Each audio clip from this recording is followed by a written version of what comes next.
All right, good morning, everybody, and welcome to the final four of our cards expansion tournament. Can't wait to get started for you. Looks like I am glitching a little bit. Not sure if that's me, but anyways, welcome. It's gonna be a good time today. I'm brought to you by my co-caster Berto, as well as we got Thanatron and J King sitting over in the wing. But yeah, let's take a look at the bracket and see what we have going for us today. So this Oh, first match coming up, we're going to get to see Radish versus Asem, and then J King and Thanatron will take you through the game with Tweed, a Cargo, and a Phoenix after. nice. I can't wait to see it. Radish had some really interesting games yesterday, so I can't wait to get into the action. Um, can we go through deck list? Can we see what they're doing? All right, here is Radish for us. The first deck that they're bringing is Germany, France, mid-range aggro, whatever you want to call it. But it's a deck that we have seen a couple times over the last 24 hours. I think almost every player has brought it. Not every player, but almost every player. This version is playing one copy of Phony War, which can be very interesting at the end game to try and get through that final burst of damage, come up with some extra cards in your hand really quick. But obviously, there's a downside of letting your opponent draw two. Then we have a Japan Soviet Covert deck, which is really cool. Plays Covert Operations, which is a card that I don't think I've ever seen in tournament before. It takes the top covert unit of your deck, puts it in the support line, and then duplicates it. So you get two covert units for 5 credits. Yeah, crazy cool deck. We saw it win extraordinarily fast yesterday. So can't wait to see that again. We have US France 3-up cost or Throp. Again, a deck that we've seen a lot over the last 24 hours. This version is playing a lot of free French navies, which could be for the Jagger matchup, which can be difficult. But having an early turn healing and draw, quite useful. And then lastly, a Soviet Germany list that they have entirely in gold. Very impressive. They have the gold HQ for it. Or no, what was it the Japanese one? One of the two. It's either the Soviet Germany list or the Japanese list. They have gold HQ.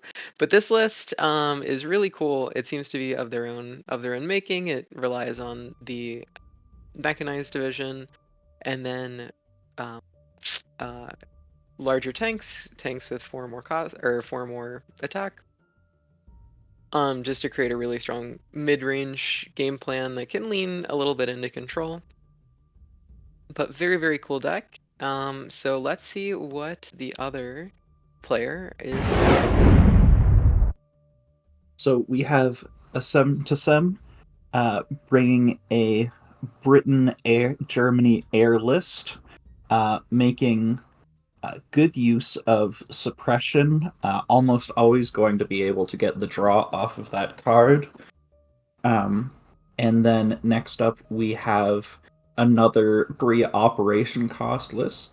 This one quite a lot lower to the ground, running more one drops like the 511th Airborne, the 152 Regiment, and then we have a Jagro list, two copies of Blitz Doctrine, very popular at the moment, and very dangerous, gives Jagro a lot of late game potential. And finally, we do have another Jur France list, um, of course, very potent. Asem choosing to run one copy of the Chasseurs, which is really one of the cards in this list that a lot of people are a little divided on. How many copies to run, if any. Um, so that's one of the choices that's being made with this deck over and over. And these small little changes in the deck can really make a big difference when you bring it to tournament, it can. I mean, any single card can be the difference between winning and losing. So even these small decisions can make a big impact.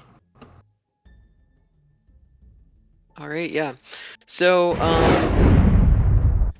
we already have our bans in. These players are ready to go. I wasn't sure if we would have them, but yeah. So the Soviet Germany deck is banned from Radish, and the Brit Germany air list is banned from Maudi or Asmtasm.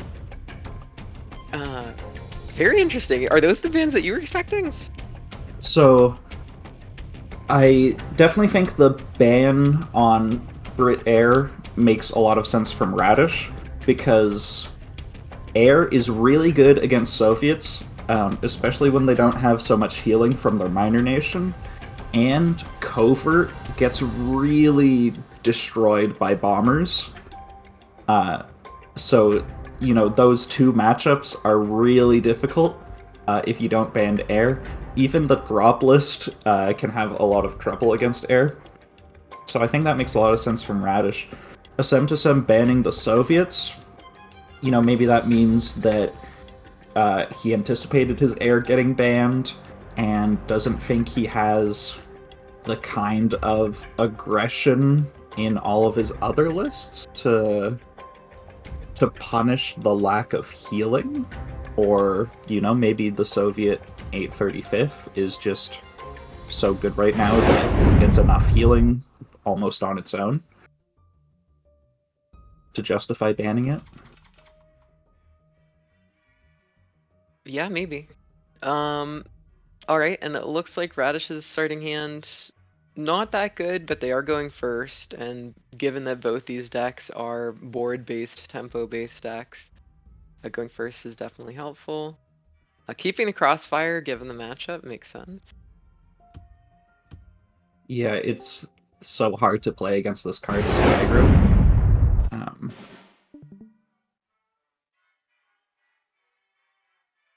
Now this is an interesting decision for Asem.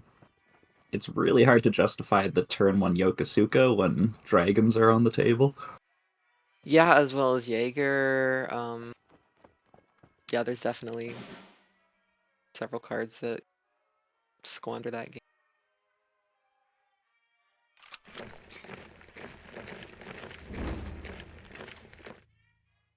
So this is gonna be interesting. Radish has a pretty slow hand here, but Maudi also has, not the quickest hand, and not going for that Yokosuka means that they're a little bit behind on tempo here. Going for Yeah, suppression. Radish super valuing the Samua because this was a really powerful Jaeger turn to get that value trade in, push up the 22nd for guaranteed draw out of it. But he knows how powerful that turn Grisamua is as well.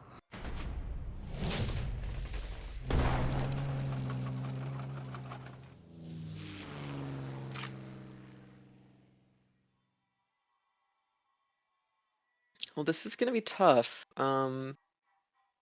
Radish definitely has the board presence now, and their hand is definitely really, really good against Jagro. Obviously, that crossfire looming very large. Maudi's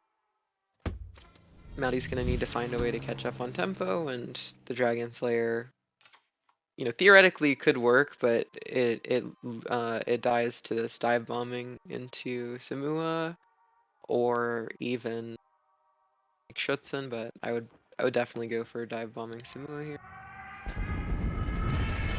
Yeah, taking the draw and playing Aunt Frida uh, instead of spending the 2 credits to move an attack with Samua. I think this makes a lot of sense. You now have the tank version of Aunt Frida, and then you're threatening with the fighter that you've already developed as another threat. A little slower this turn, but with big threats coming down the line.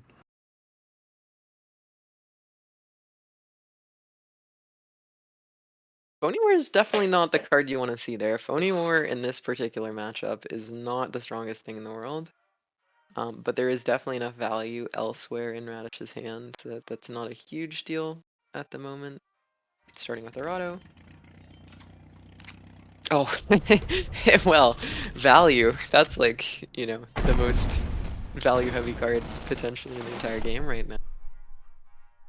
Yeah, the this phony war is definitely never being played, or at least if it does get played, the game will be over that by that point, surely. Mhm.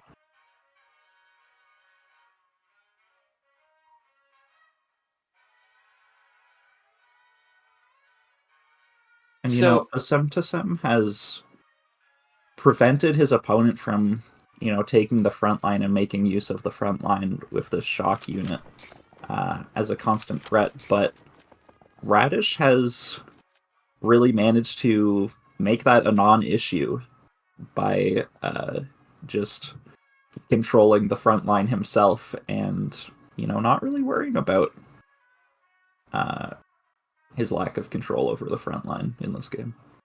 mhm.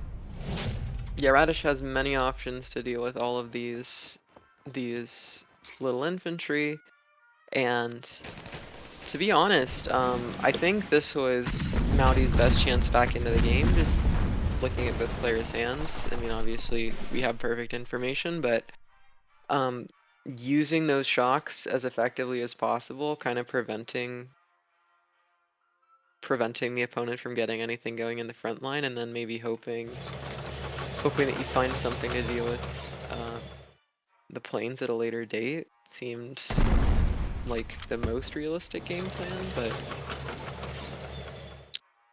obviously we can see both players' hands. Yeah, and Radish deciding to kill off his dragons last turn instead of leaving it as a 1/1. I believe that's because Asemtasem runs a single copy of Crossfire in his Jagro list, Mm-hmm. I believe. Mm-hmm. So playing around that very effectively from Radish, really reducing all possibilities of Asemtasem getting back into this game.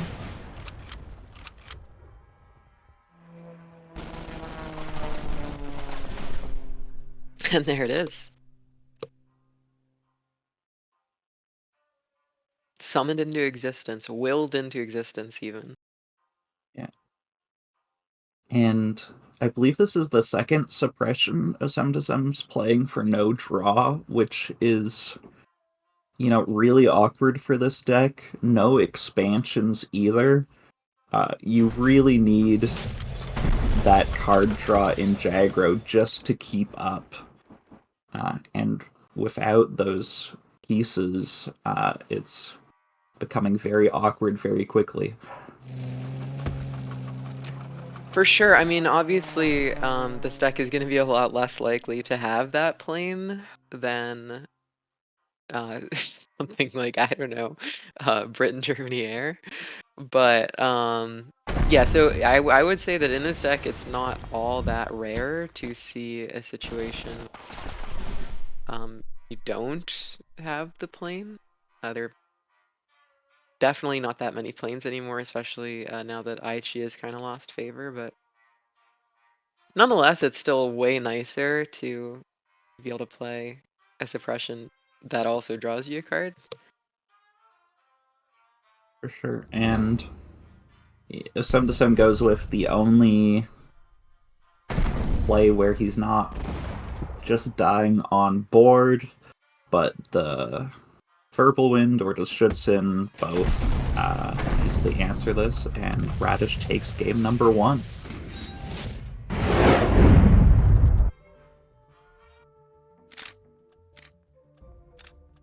Alright, and then Radish's two remaining decks are going to be that drop list as well as the Japan Soviet Covert, which I think that deck yesterday when we saw it, the opponent was playing drop.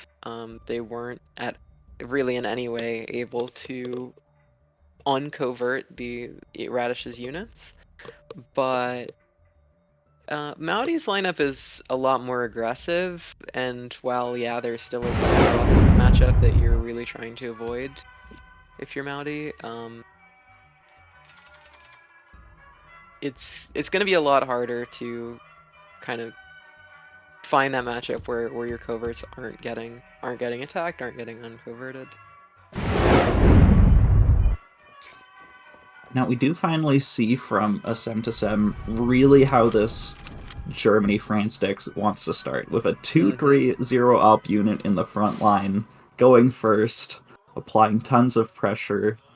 Now he's even getting the 20-second online right away for a nice draw engine. This is a lot of pressure.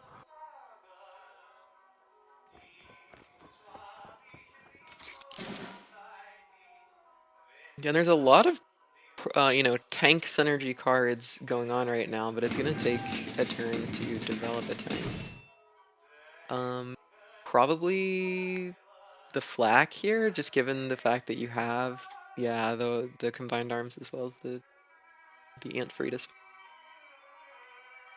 Yeah, I don't mind the flak. I think that the KFZ is also, a decent card. You're able to play it right away as, a way to have a little more credit efficiency, potentially.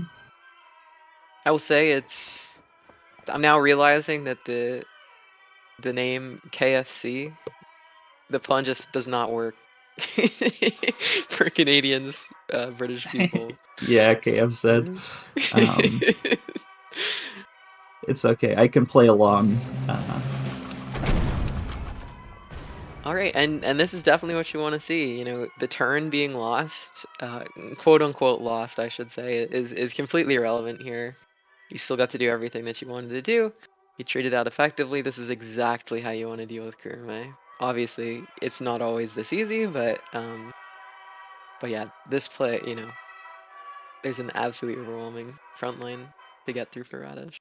Yeah, and Kurume does get a little bit of value in that you heal for 2 or prevent your BTN True. from getting attacked. But True. these covert decks, they struggle from behind. You really want to be getting these a couple of coverts set up before you're playing this 2 per unit to accrue value, but the second Kurame helps immensely here in getting back on the board. Yeah, I'd like to see the tank maneuver saved for the 35T at a later date, I think, personally. So I'm not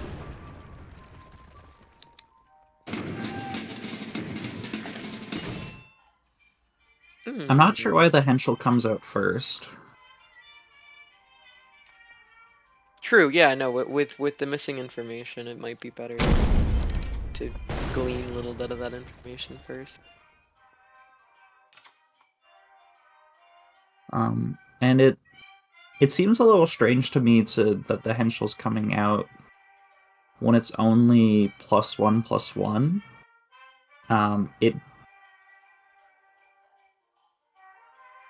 Yeah, it does It count does get itself. the Yeah, it doesn't count tanks, but it does count itself if it's in the support line. So yeah, I suppose he just figured that he knows that he doesn't want to trade into the Kurame first, of course, and so it's going to be a 4/4 getting that +1/+1, and the other buffs in his hand are more valuable. Now this also seems like a bit of a strange buff into the 6/2. yeah, or even into the Shoge, that's possible in the support line. I mean, that very easily could be a Shoge, and Trading a 2/2 into a 5/1 is a lot better than trading a 4/4 into a 5/1. Yeah. Some to some could have even traded the 2/2 into this covert unit because either it's that 3-drop covert Kawanishi, which would be a 1/2 triggered on his turn, the Shoge, which is most likely, which is an okay trade, or the BTN, which would be great to get that trade in right away if that were the case. Well, this is a really nice turn. I mean, you get to blitz, take out the front line, and then into Schutzen the artillery, or yeah, go for contest doctrine and say to yourself, yeah, I'm almost certain that at a future date I can Panzer 2A to, with a 2/3 Panzer 2A, or sorry, 2/4, take out that. Yeah, setting up the Panzer 2A definitely makes a lot of sense. And keeping that Schützen back, it does provide the opportunity to get rid of some more of these, covert synergy cards. That is not the Just attack that I expected, to be perfectly honest. yeah, I and did we not do expect you get to attack. the punish from Radish with the second and final copy of this card. I guess Maudi's playing to this win con with Comet, but I do think that was a bit of a misplay here. Again, working with imperfect information, but what was like a very realistic game to win on value has now become extraordinarily difficult. Yeah, it does feel like a very realistic risk to take when, there's only one more copy of this Tukri that, really punishes you here, but it really punishes you here if Radish finds it, and, he just drew it at the perfect time. So you could attack into the 2/4 and then actually, I was gonna say attack into the 2/4 with the plane, and then on the ascent and get 5 in base, while also, keeping. Now that I'm thinking it through, that doesn't really make. Yeah, and I mean, it makes sense for Radish to push up with a plane here. He had all 3 copies of expansion in hand. You really don't want to get stuck on those, and that was becoming a real risk. So did we see what this last covert unit is? Because if it is not a plane, if it's not this little biplane, then attacking into the 3/2 and then commenting face would actually be a guaranteed win. So, Never mind. There's Anne. Ooh. so I believe that this is guaranteed not to be a Kawanishi because there's only one copy in Radish's deck, which he duplicated off the covert operation. So it looks like the play that has to happen here is Panzer the support line 5/4 and then attack into the 3/2, and it looks like Maudi has found it despite having imperfect information, so. Alright. Well, the turntables are tabling.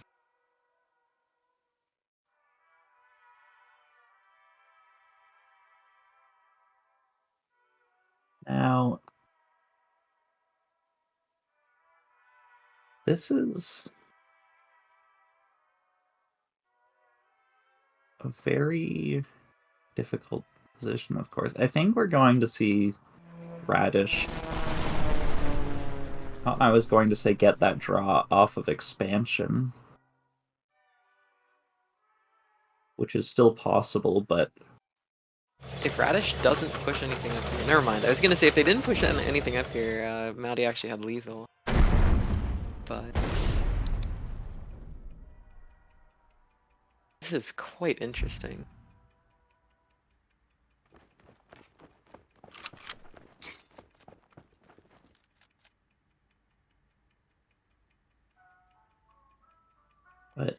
Maudi's one off lethal, and there's not a lot in his hand that immediately does anything, which is a major issue.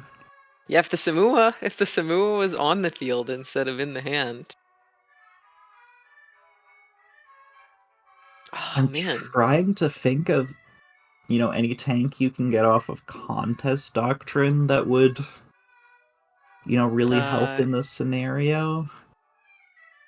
But it all feels too expensive. Yeah. For going for the block instead. That is pretty good. But Yeah, what's it's this not covert enough, unit? right? Because it's the Kawanishi that was sent back to Radish's hand.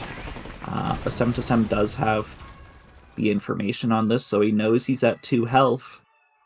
And Yeah, you that just have means to that hope that they he's don't have dead Anne.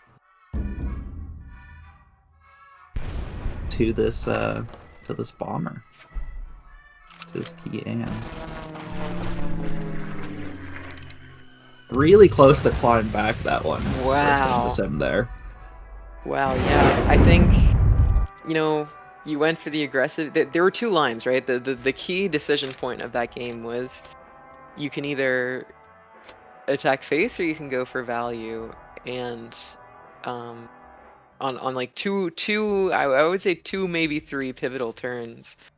And Maudi went for face, which, I mean, given that you have 7 damage from hand, it's hard not to. But I would say that I think that the game could have ended differently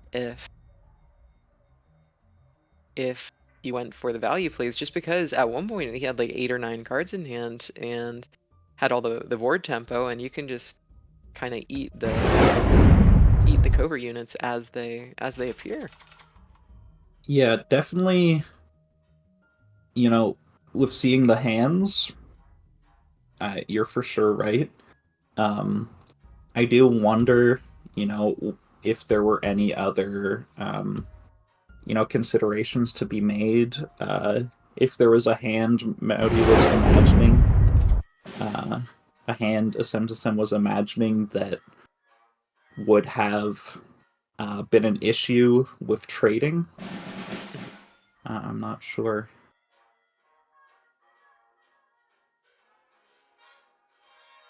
Radish keeping the double War Machine start going second. Yeah, Which is that's a really kind good of start. crazy. Oh, sorry, no, Radish is going first. Yeah, Double War Machine going first. and Cyclone Division for value. Also, strat bombing is really, really good in this matchup.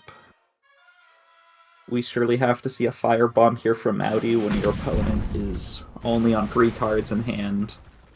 You really want to get that draw out of the way as fast as possible.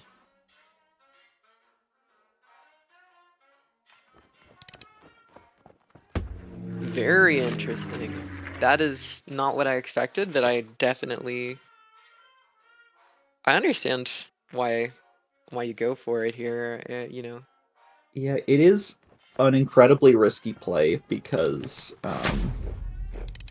being the first to get this bomber down is always a pretty substantial risk in this deck.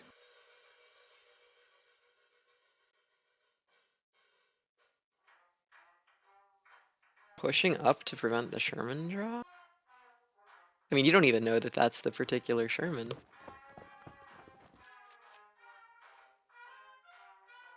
No, but it. Oh, that's not what I expected. Yeah, I think it makes a lot of sense when a 7 to 7 is playing such a more aggressive version of this list. Um, you are going to have an extremely tough time winning the long game, and threatening this here makes a lot of sense to me. But he might be forced to trade now.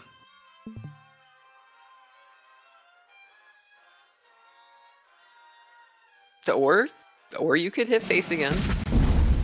That's definitely an option. Yeah, it is a really scary when Radish, I believe, is running 3 copies of Call to the Colonies, though. True. Yeah, and here we're gonna see the strat bombing.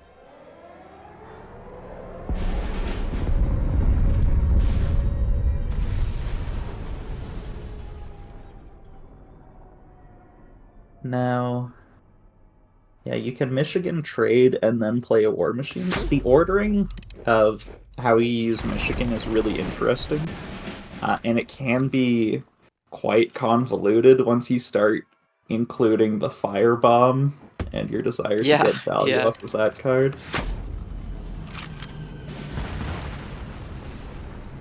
Oh, well, the And plans for another Moroccan's draw for Radish is exactly the thing that a 7 to 7 does not want to see.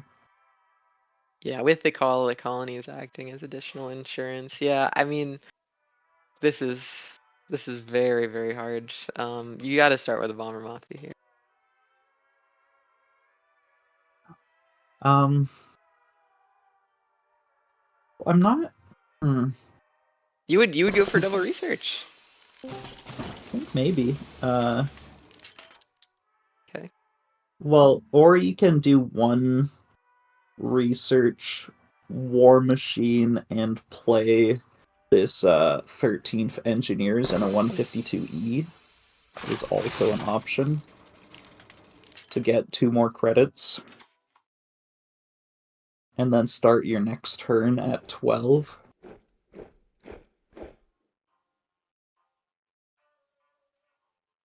Because when you go for the double research line here, you know Radish is going to push up, take an attack with the B-17, and put you under Gret. And it's a big ask of the 152E to save you here.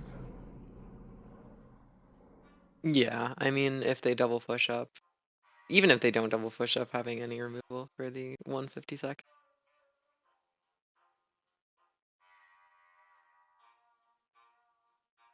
So what we might see is a 152E into Penicillin, but it is such an issue um, to not have the nukes in this matchup, especially once you went for such an aggressive line. Going for penicillin. Not playing the 152E here, I think, is a pretty big mistake. I'm not sure what you could have drawn into from the penicillin that would have been better. And now you're missing 4 defense on this guy.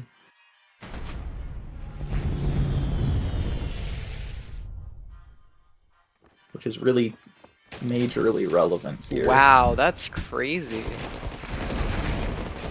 That is crazy. And Radish still on the train of 3-0s. Oh my gosh. Yeah, a 7 to 7 really having he's going for these aggressive lines to the HQ over and over again, and you can see how they can work each time. But Mhm. Radish, I mean, he has the answers, and these punishes are just so brutal to these aggressive lines that it almost makes it look like the 7 to 7 was never even in the game, even though you know, if if Radish has one less damage that game for that bomber, then he's going extremely low. Sem's probably getting the nukes off, and then that's a completely different game just off of a single card difference in hand. Yeah, really. I mean, I feel like Azumtezim Ramaldi consistently chose like the most hyper aggressive option, and I almost feel like if it was a slightly weaker player that it might have worked because these margins were so narrow. You know, in one case being 1 health, yesterday also being 1 health. There's a game that they played yesterday where they got their opponent to 1 health.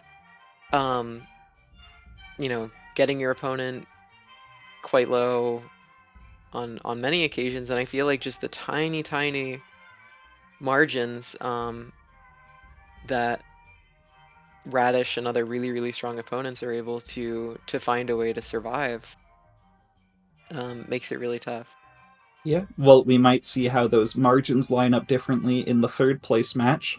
But first, we will be having J King and Fanatron taking you through our next game.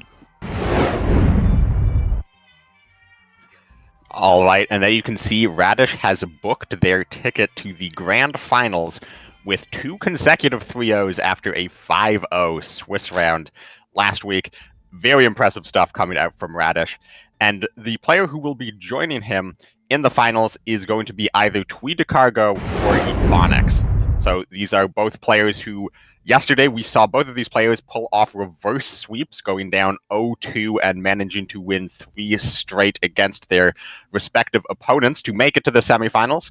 So definitely 2 players who they've made it this far. They have good lineups, they have good plays, but also people who have been tested in this tournament, not players who have gotten any easy walks through any rounds. They are fought to be here. They have fought to be this far into the tournament. And we will be taking a quick look at their decks, I believe. So we've seen all of these yesterday, but let's quickly run back through the decks of Cargo. Of course, that is a US-France Throp list, 3 operation cost. That is, of course, the deck that we just saw in the third match of the previous series, where both players were played their Throp list. Everyone's got a little bit different cards in here. Cargo's list in particular has a mass deployment for extra top end and a Grenadier Regiment, the Polish 3/6 guard that can destroy a lot of units that deal damage to not the Grenadier guards. Then Twee's second deck is a Germany-Finland discard deck, so choosing to go against the grain here, not bringing the Germany-France, which we've seen the vast majority of the other players, 6 out of 8 of the other players choose in this tournament, and the track record for that deck in this tournament, not great, so maybe this could be a very big difference maker. That third deck is a Britain USA deck, and I believe that this is a Commandos deck, just looking at the curve. So I think this is a similar to the Commando decks that we've seen previously. I think there's one other Commando deck in this top 8. I could be wrong about that. This could be Twee on the only Commando deck, but Commando's definitely able to take wins. We've seen it struggle some, but definitely seen it able to take out wins, even against impressive decks like Germany, France. And then last but not least, that is the classic Soviet Italy control with a bit more of a lean into the air side, the 4 attack side of the Soviet Italy package. And this is going to be a very heavy control deck looking to win much later into the game. So yeah, those are Twee's decks. Now let's take a look at Ephonics' decks. All right, so Ephonics, having this German France that we just spoke about, has not played super well in the tournament as far as a tournament showing, but has proven to be definitely a deck that can win and can win fast. So very exciting to see how that stacks up, to see if it can make a bigger impact in this upcoming set than maybe it has so far. We move on to a strong Soviet Italy. We've seen a lot of this Soviet Italy deck this weekend, and it has done pretty well. We move on to a US France deck. which is again really taking hold of that new Throp theme that we have seen quite a bit of and has been quite effective. And then lastly, we have a Brit US deck that looks like the other Commando deck. I believe Jay King mentioned that he wasn't sure if it was one or two Commando decks. Looks like we have them facing off against each other. Of course, as was mentioned yesterday, the US version sort of taking place of the Reichsbank Commandos from before, still holding that Commandos archetype up and still making it a very viable British deck. So some stark similarities here in the players list, with the German deck kind of withstanding as this big choice that each of them have gone in a different direction with. So really, really exciting stuff. And here we see the bans. Tweedicargo losing his US France deck, so that's the Throp list, and Ephonix also losing his US France list, so both players ban out each other's Throp list. What do you think about this? Because Throp's been like the big question mark for me for this tournament. Wasn't particularly popular on ladder among top players, wasn't popular in Swiss round, and now suddenly everyone's brought it to top 6, and now or top 8, and now into the top 4, it's eating bans. Yeah, this is remarkable to me. Coming into this tournament, we definitely felt like the Throp list wasn't necessarily like this big stacked tourney list. It was more of a thing where it was you have to bring a US deck most likely, and Throp is the US deck to bring. There doesn't really seem to be any reason to play anything other than Throp if you are bringing a US deck, as far as sort of how the decks stack up right now. So it sort of was this thing where it was like, yeah, people are taking it, but people are taking it because it's the US deck to take. Now that it's both eating bans on both sides, that's like a totally different power level than I perceived coming into this.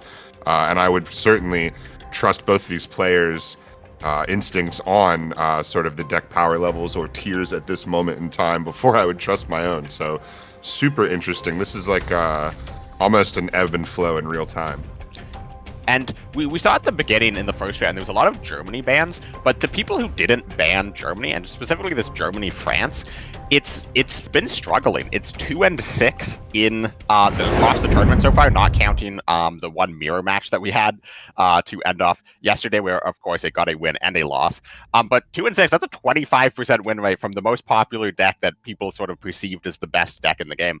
What's interesting to me though is that nobody is really banning Soviet Italy control. Everybody agrees it's an excellent deck. Everybody has it, and they had it in Swiss round. They have it here. It's widely considered to be the second best deck in the game, and nobody's really banning it. They're banning Germany, or they're banning now they're banning US. Sometimes they ban Japan if they're just worried about the fast deck.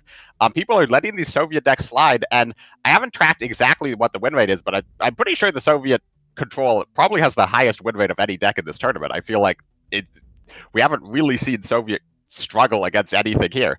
So that's just a curious thing to me. But the other thing that I really like about this is not only do our players have very similar lineups, in that it's really that Germany deck that is different for them. Is it going to be the Germany-France, or is it going to be the Germany discard? But it's also, both of these players chose not to bring Japan. They are the only two players in this tournament to have not brought a Japan deck. And that's quite interesting. They clearly believe that they don't need to rely on Jagro, which can be quite a temperamental deck. Sometimes it gives you what you want, and sometimes it doesn't. And we saw Maudi in the last series struggle to find a win on that Japan deck. So these players taking it in a different direction, but we will see whose Germany is going to be the one that stands tall here today. And that's the first game we're going to get, is a Germany mirror. Tweedicargo on Germany Finland discard, and Ephonix on Germany France mid-range. Yeah, super excited for this. We haven't gotten to see the German Finland deck yet played this tournament, I don't believe, at least definitely not on stream. So really excited to see that take place. Seeing it go up against its German counterpart, of course, just adds to the intrigue, as obviously Tweed, choosing to take one over the other. And then back to your point about these Soviet Italy decks, right, and how good they are and how they're not eating bans. You do wonder if that's sort of like an emotional response to how hard and fast you can lose to some of the aggro decks, whether that be something like the German France or something maybe a little more conventional. But yeah, I do wonder if maybe it doesn't feel quite as bad to lose a longer game to some of the players. Maybe it also a longer game presents more opportunities to make responses, to make plays. But That's it's definitely an interesting point that you made. And we've talked a lot about this Germany mirror. It might be over relatively fast because Ephonics has sort of the first just absolutely dominant start that of France in this tournament. This is a start that really launched this deck into popularity. Is sometimes you just start off with turn 1 dragons and on Frida, and then turn 2 you have 35T. Maybe you have a second dragons to follow it up, and you just have a non-stop pressure on the board that's also very, very aggressive. It's putting out the same damage as a Jagro start, but with just much higher health totals to be more resilient. And Ephonics has that. He can choose to go for the card draw if he's worried about hand size, and that's what he's going to do. I think I would have rather see the 35T to just put on that pressure. Yeah, absolutely.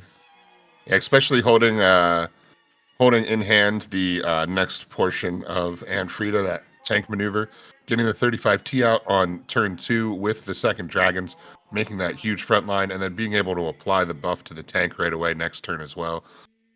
Now, obviously, Twee could have a response. He could have a blitzer to take out 35T, or as we can see, big sudden strike in hand as well can definitely help him achieve that. And he would know the tank maneuver. Obviously, the next stage of Frida is, ready and cocked in the hand of sorry. Ephonics picking up that moving fast. Yeah, he's played that right off the top of his deck. I mean, there's very few situations where you don't want to play Samua on turn 3 if you have the option to. And Twee, he could go for a Jaeger Regiment and Reich's Research to draw another card and take out Samua, instead looking to play the Wolf Pack, then discards Tank Maneuver. That's a good one. Yeah, that's actually great. That's obviously going to not only prevent the tank buff, but a future air buff as well. And honestly, looking at Ephonics' hand, there's not too many bad cards he could have discarded. Every card in his hand is either able to deal damage or draw us cards. I suppose with the exception of Samua, but obviously if he discarded Samua, he would also have been perfectly fine with that. Yeah, and I gotta assume here, getting Samua back down is probably his main goal. Interesting that he is instead thinking about his resources here and going more heavily into draw. And this is a risky line, and now we see the hand of Twee and see that Twee does not have a Crossfire in hand. He was offered one in the mulligan and didn't keep it because Germany France doesn't play a lot of 1 health units. It's really only this 22nd infantry, and obviously there's always the ability to play around it. But Ephonics is, if this line plays less into Crossfire than if he went for a 22nd 35T, which is probably his thinking with just going back for the Samua here. But it does walk into this Admiral Hipper that Twee did keep in his opening hand. So that's going to be a massive, massive card for Twee, just slowing down Ephonics' card draw, slowing down his credit gain, more importantly, though. I do still like that play from Ephonics, obviously not knowing that, you are walking into a Hipper that True one of in the other deck, but it did set up the same chance at a double draw with the Samua down instead of just taking the double draw with both draw boys present on the board. So, I definitely like his thinking. You can't always be right in a situation where obviously your opponent is going to at some point have a handful of answers. And yeah, he's choosing to take a pretty risky line of saying, you know what, if you have Crossfire, you can wipe out my entire board. Truly, if he has it, he has it. This is a team heavy special right here. Yeah, and in Ephonics' defense, if the board gets wiped, he can just play an on-curve Panzer Grenadiers. It adds an extra card to his hand. It's just a fine body on its own, and then it allows him to push out more pressure into the future. And if Twee doesn't have it, which we see that he doesn't, you can force your opponent into some pretty awkward situations. But Twee finding a great line here with the 2nd Jaeger Regiment, Sudden Strike, and the KFC that he picked up off of the Blitz Doctrine to take out the front line. A lot of resources for both players right now, but Aphonics really sort of an embarrassment of riches here. But that also means that there are a lot of choices to be made. There are a lot of ways he can go. Pack 40 is certainly an interesting choice. Always great to just get some arty down. And he's thinking about not playing it on the KFC. I don't really see a reason not to. Yeah. 2 on infantry, so slow and weak. I don't really know why you would. And if you hit the KFC, it goes down to a 1-1 infantry, and it's already drawn. Right. So you're not denying anything. Truly wouldn't have made much sense. Getting the Samoa back down, though, it has not been able to stick, but obviously it's card text giving that op cost reduction to that first unit played if it is down on the subsequent turn. So powerful that you see Aphonics just trying to make it stick any way he can. Maybe 3rd time's the charm here. And Twee has the option, either with Reich's Research or with Schutzen, most likely with the Schutzen, to just fully clear out the board here. Which I have to imagine is what we see. Yep, so that's going to fight Samoa. Going to get rid of it, which is really nice. 3 different turns that card was played, never actually getting to buff anything, never getting to take advantage of its card text. That's really nice by Twee to make his opponent basically pay 3 times for that and never really get much out of it. Aphonics spent 9 credits on that, playing that Samoa. And Twee picking up Comet, not particularly good. And honestly, if you're feeling a little scared, you might even trade it out this turn, although that seems a little extreme. But Comet's probably just a good pickup in general, because Twee needs to be able to finish out this game. Aphonics will eventually just kill him if this game goes to fatigue. Or it's not going to reach fatigue, because Aphonics will eventually just kill him. Twee has to eventually be able to put Aphonics under pressure, and it's probably not going to be from the board. Just because Aphonics' hand is so big, it's going to be able to deal with such a wide range of threats. Comet is going to be huge for Twee to just chip away at that health total, because Aphonics does not have healing in his deck. Yeah, that was a nice play there with 8 credits exactly, and the Arado on the board, able to get that 35T to a 5/5, makes a really nice value trade on to the 4 Forza store. And then, of course, Aphonics grabbing a 2A immediately. Of course, a Pack 40, also a great answer. There's also this Crossfire in his hand, which will take out 3 of the units, leave the Panzer Grenadiers at 1 health. And Aphonics picks up his own Comet, and this could be very dangerous because his hand size is massive. He's not at a huge risk of this being discarded.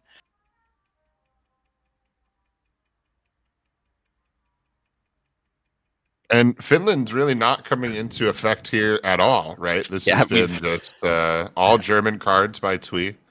Outside of that Molotov cocktail we saw be thrown away in the mulligan, we have yet to see it. And Aphonics adding Reich Research to his hand, this means he will overdraw on the following turn. That's honestly a bizarre play. I think the idea is he's setting up going for the synthetic oil, trying to get a 10 credit turn, and probably going to go for a Comet Panzer Grenadier. Right, and probably thinking that with his Comet in hand and drawn, that like what whatever he overdraws is probably going to be insignificant.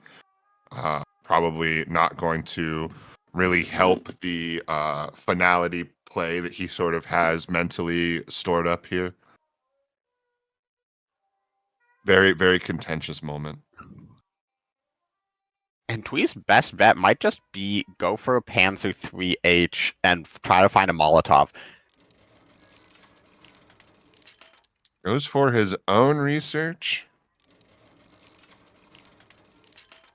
And goes for his own synthetic oil.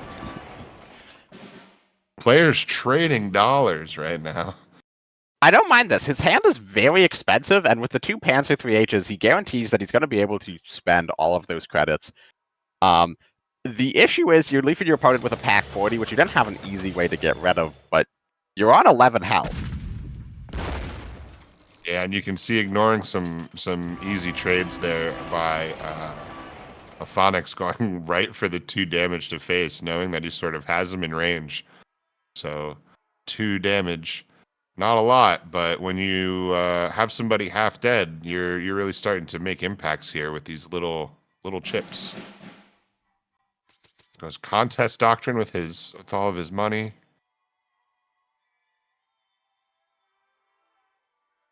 And this is...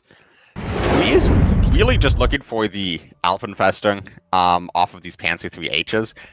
Probably not to play this turn. He wants to get units into the front line. Probably relatively safe from 9 health. And there was an Alpenfestung. Did we just see it? Yeah, we just saw it off that second draw, I believe.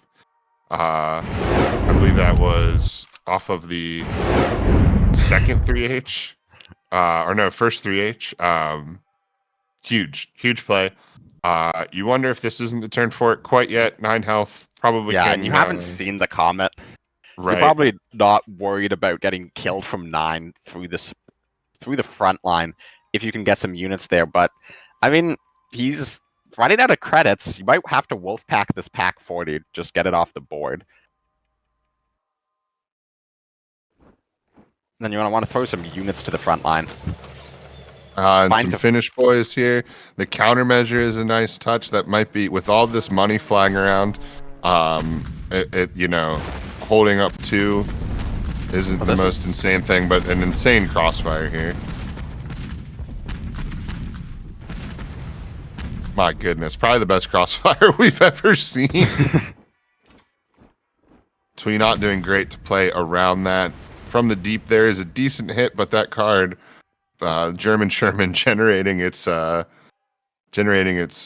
tank and buff, has probably already done its job. You can see you're going draw boys here, because you never hate a draw boy, and that's also going to enable 35T. Artillery on the board. This is going to be a fat 5-5 35T. And yeah, Twee, you can play Alpenfestung, but that's not dealing with the 5-5. And I mean, you could suppress it. Crossfire doesn't. Well, suppress and crossfire clears the board, but you die to Comet in hand. That Aphonix still hasn't shown. So Twee could be thinking, well, I've seen a Panzer Grenadier. How risky is it for me to just stay at 4 health for 1 turn?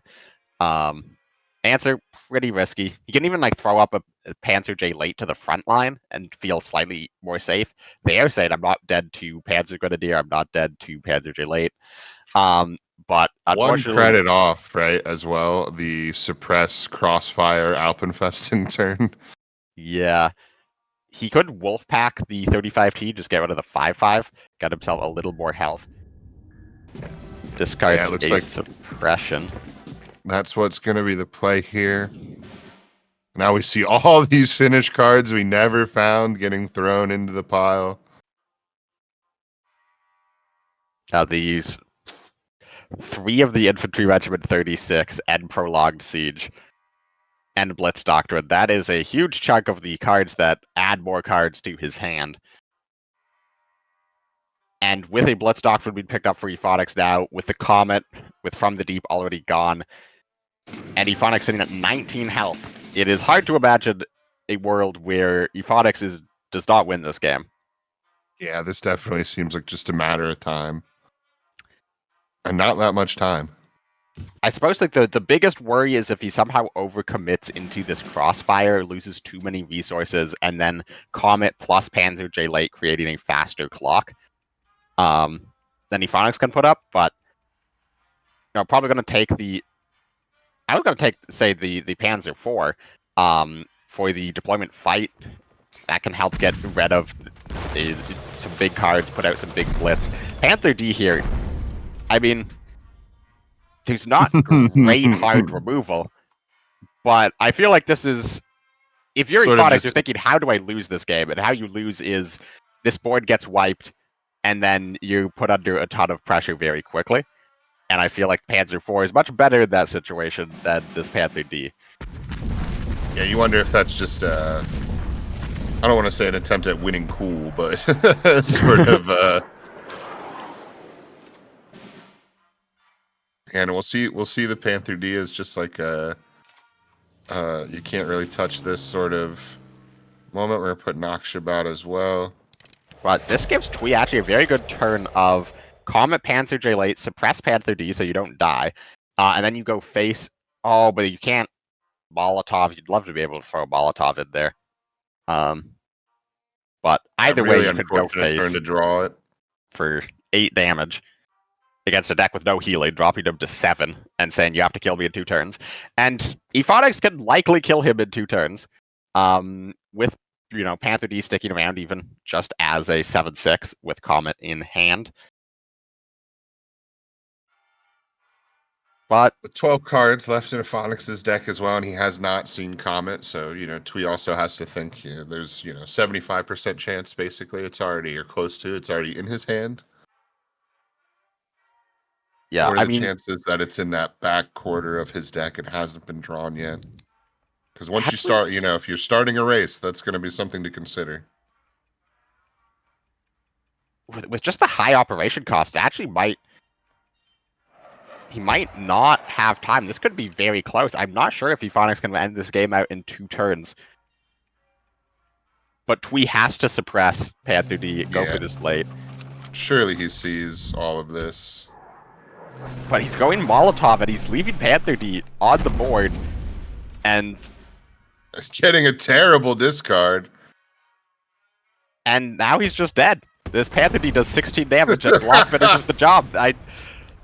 Twee really worried about just the value loss of losing that Molotov, maybe thinking about the possibility of finding 3rd Molotov off the top on the following turn, but I think he had a very good chance of winning that game if he simply just suppressed Panther D. But that's not the line he went for, and that's going to be Ephonics boosting the win rate of Germany, France in this tournament with a nice win. And if you're Ephonics, you're probably feeling pretty good about that. You can definitely see the line like that Twee was taking. You can sort of gather their thoughts from the context of what was going on, but man, that felt ill-advised. Yeah, that was a very close game there. Honestly, Twee did a very good job to bring that game as close as it was because it was looking over. So the fact that Twee got himself into a position where he could make a mistake that potentially cost him the game is very impressive because it looked for a very long time that Twee could not do anything to lose the game because he was already losing the game. But he's going to have to try to put that aside, clear his head, and go into game 2 with a fresh mind. And that is going to be Soviet Italy going up against Commandos. And that is Twee on the Soviet Italy and Ephonics on the Commandos. Because this is a deck that both of them have. So it's very possible that we might see this exact same matchup down the line with reversed. Super, super interesting. Crazy, I get crazy is a little too strong of a word, right? But unlikely that the only 2 out of 8 players bringing Commandos would find themselves matched up in a semifinal here. Thankfully, we don't have to deal with the Commandos mirror. Would also love if we didn't deal with the Soviet mirror. So if we go Commandos into Soviet and then Soviet into Commandos, that I think is probably the best for everybody involved. And I think if you're Twee, you're feeling pretty happy with this matchup. I don't know how happy you're going to be feeling once you see the 2 additional war machines coming out on turn 3. As Soviets, it always feels worse to see your opponent ramping while you're playing Soviets. It's just something about how how sad that feels when you're Soviets and your opponent has huge credit advantages over you, just because of how expensive your cards often are. Think of all the things I could do with that money. If Ephonics wants to win this game, it's going to be doing exactly what he's doing right now, actually, which is getting a huge credit advantage and then being able to turn that credit advantage into a lot of commando pings face in a single turn. And he also has one of his only cup of teas in his hand, which is going to bring these commandos outside of sickle range, which is most likely going to Really require nice. a Depths of Winter to remove. Yeah, basically being able to combo the commando generation with the instant cup of tea in this particular matchup against the sickles feels so important. Ooh, even bigger commando. Oh, he picks it, which I respect, but I don't know if that was advised. I think the number 9 commando is probably the Yeah, the removal probably going to end up being more useful. Obviously, this is just probably between Desert Dust and Escort Group. Although, if you're, out of all the decks you could play, From the King might be against Big Soviets. That might be the time to pick From the King if you're ever going to pick it. Twee only actually runs one tank in his deck, I believe, and it's a tank that is in his hand. 34, yeah. Yeah, he's not playing the version with the SUs, so it picks up the Escort Group, and this is big. If he adds an armaments to his deck, potentially draws it later in the game for 8 burn. That's how he needs to win this game. Ephonics has to play this Commandos as a burn deck, essentially. And he's doing a pretty good job of it so far. Quite the finisher for Commandos, that 8 to face. But the issue is Twee is going to turn into a burn deck of his own in this matchup, just as a result of Ephonics units all having smoke screens, so Twee doesn't have anything to do other than throw big units into Ephonics' HQ, which is why I would have liked to see the number 9 commando being picked up, just because there is a little worry that, your opponent's just going to start tossing machis and yaks into your face, and things aren't going to work out well. And I've proven wrong. Twee top decking the second tank in his deck, which is the KV. All the pings going face there. Really inconvenient. I'm sure Efox would have loved either of those pings to hit either of the 1 damage planes, 1 health planes. This is the eternal curse of playing a commando deck. Is on average, it does a lot more things than it tends to do in reality.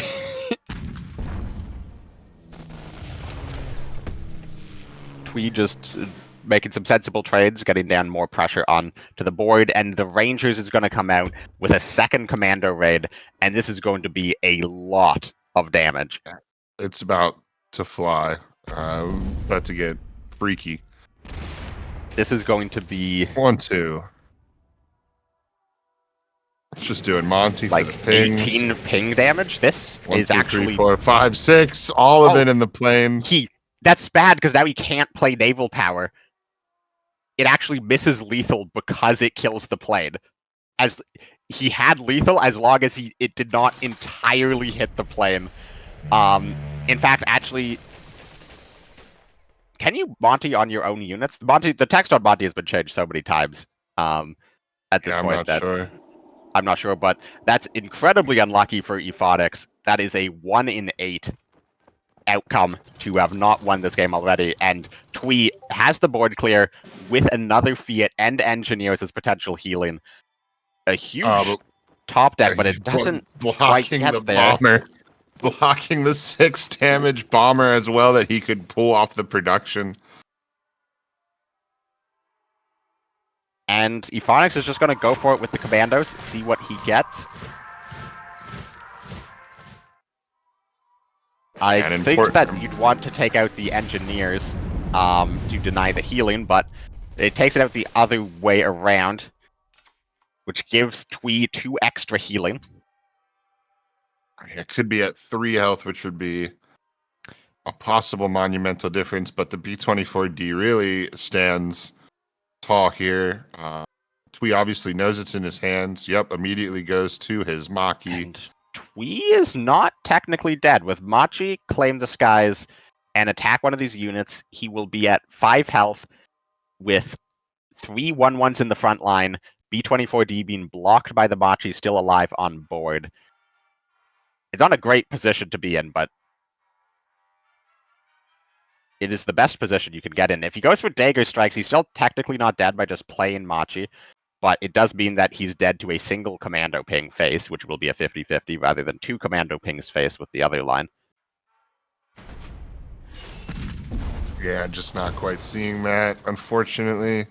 And that's a 75% chance of lethal here for Ephonics. Ephonics, I mean, it doesn't... Oh yeah, actually it's just guaranteed lethal because he can trade out the Machi, of course.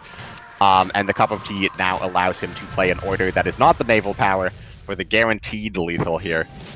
Commando's working quite well in this instance. And yeah, I mean, that was... Ephonics drew incredibly well. That cannot be understated. But he also played the cards the hand he was given incredibly well. And there was a lot of different lines he could have gone for. That hand certainly did not play itself by any means. A lot of difficult decisions to be made. And Ephonics showing that he is feeling quite comfortable on this Commandos deck. And that is something that our other players, maybe Radish in the finals, should be looking quite concerned about, unless Twee is able to pull off a second consecutive reverse sweep here against the Soviet Italy from Ephonics. Yeah, with one of those having to be at this point a guaranteed mirror. What do you think he goes with here first? Would you... I don't assume that you want to start with the mirror, and I don't know if you want to go Commandos. I mean, you just saw Commandos beat it, so maybe you just run the reverse. But it is also maybe a good chance for that discard deck to do some work.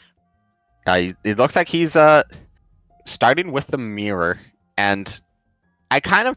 This makes sense, because I think at this point you're trying to think, how do I get the most advantages I can?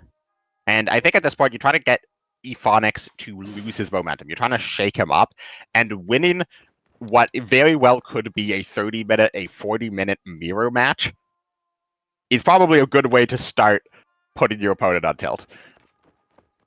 Yeah, it might be a good way to get yourself tilted as well in the game that you need to win the most. So we will see. But yeah, strap in. Smoke him if you got him. This might be a minute. And there are a few notable differences between their deck lists here. I'm just trying to look up the exact differences, because I believe that Ephonics... No, they're both running front formation. There was one player who was not running front formation in their Soviet Italy, which would be obviously a very big deal breaker in this particular matchup. But Ephonics is on the Spring Offensives and the SUs, whereas Twee is leaning a bit more into the air side of the ways to build this deck with the Yak 9s. And we see one of those early Spring Offenses go off and generate 2 extra credits. Thought Ephonics was going to utilize those to get that fiat down, but instead choosing to only spend 1 to move up the heel boys. And Twee just looking to play down a Yak. It's not an amazing play, but it sets up Claim Disguise. It's probably not going to be removed. But Mechanize is a great draw here for Ephonics. Just another 2 draws. And this is a benefit that Ephonics has, is his deck is going to be able to draw much more easily.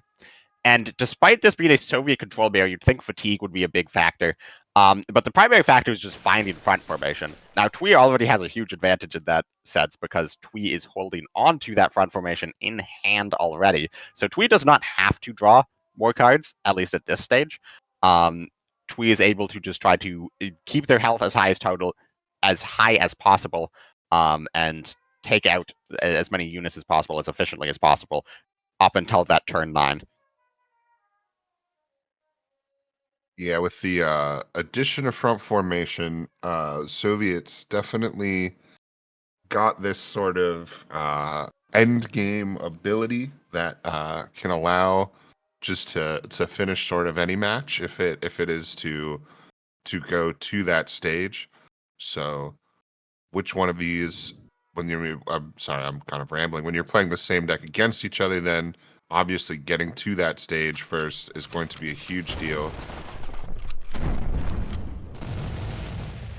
And I like this play from Twee to Cargo. Just drops both Claim Disguise, pushes 5 into the HQ, saying, you know what, it's entirely possible you're able to remove this, but it's entirely possible you're not able to remove this efficiently. And even though he wants to focus on getting his own health total really high, he also wants to focus on keeping his opponent's health total as low as possible, because he doesn't know if Ephonix has his front formation yet in his hand. So the trick of this play here, right, is like Fiat Claim the Sky would be very clean, no problem. Even generating some health back.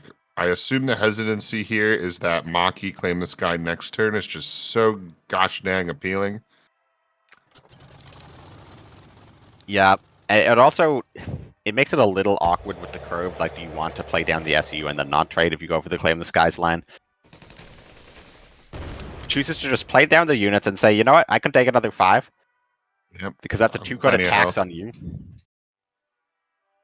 However, if we see just attack in the colonies, that in as well. Good point. Sorry, go ahead.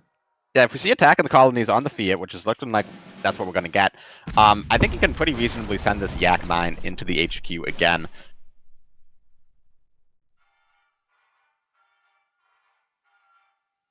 And this could just be our players trading back and forth line for a day.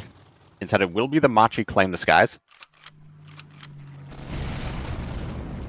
Which does set up a nice trade. 6-3, obviously, still something to be reckoned with, and probably will bait out that line, I would imagine.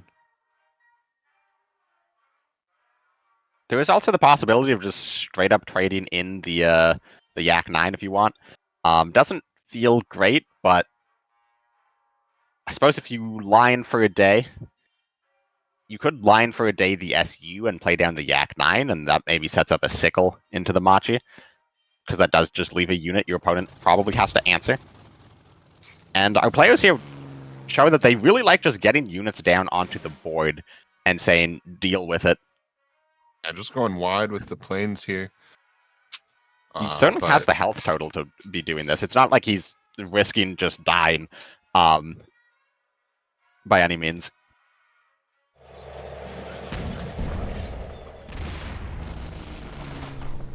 I wouldn't have hated by the sword and just clearing the board with your units there as well.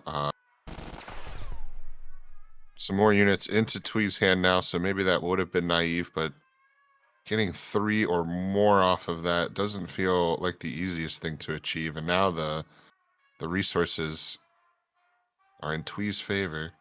And Twee's able to clear up the entire board here, but it looks like he's being tempted by just going for the T-34 for the value, getting the shock attack on this SU, but leaving Machi up for a turn.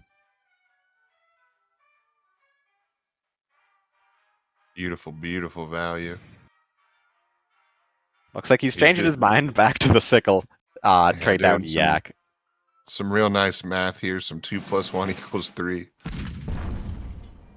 And I definitely prefer this line. It's you don't want to take an additional 6 damage while you're at 13 health. You don't know what's in your opponent's hand, but you saw your opponent favor going into the HQ quite heavily there. So you don't know if your opponent has like a second Machi in hand. And goes for the depths. Yeah, that's really holding on to this line for a day. Valuing line for a day over Depths of Winter. Which I don't know if I agree with. I'm not sure exactly what card from Ephonix he's very scared of. So maybe it's just simply the about 9/9.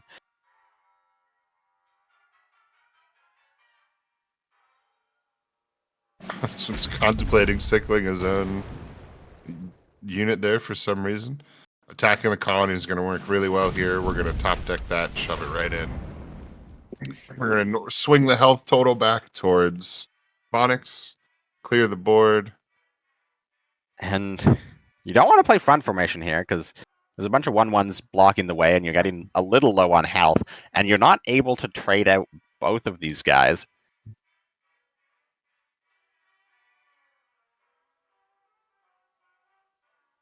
And the issue of if you go for buy the sword, the only way to remove an infantry is with the BM, which is the most inefficient way of getting rid of it.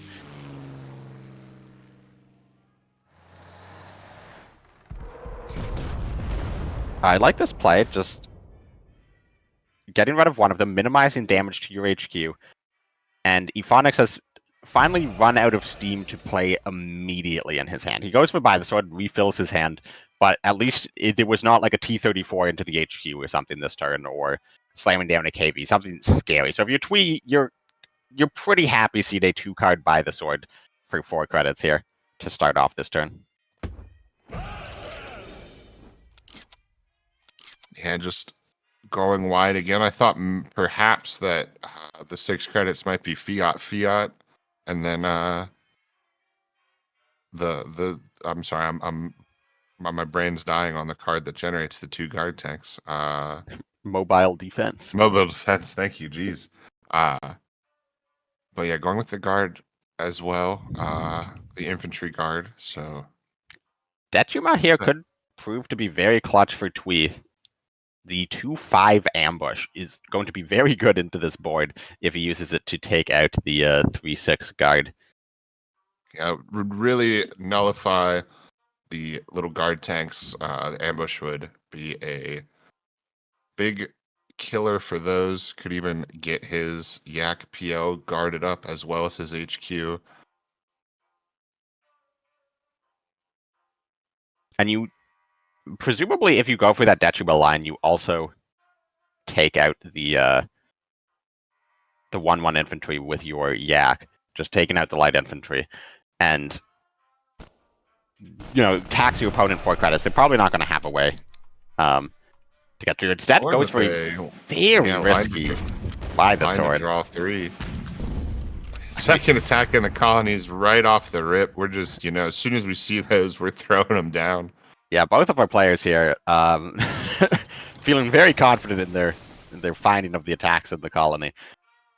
And Ephonics choosing to, wait out board clears. Your opponent has a very large hand now. You've seen the depths of winter, but you've not seen the strategic focus. Let's just hold off for a little bit. And Ephonics is really running out of steam. These 2 board clears in his hand. Doesn't matter if Twee doesn't have units on board. This Buy the Sword doesn't matter if Twee doesn't have units on board.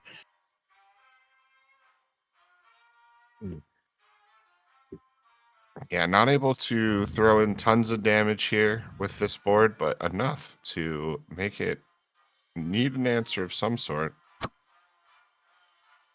And it looks like Twee is actually valuing the heal off of the Fiat more than anything else here, going for the Dechima. I suppose this also minimizes damage to your HQ, just because of the guard. Oh, as opposed to a play like T-34, get the shock attack onto the larger unit in the front line.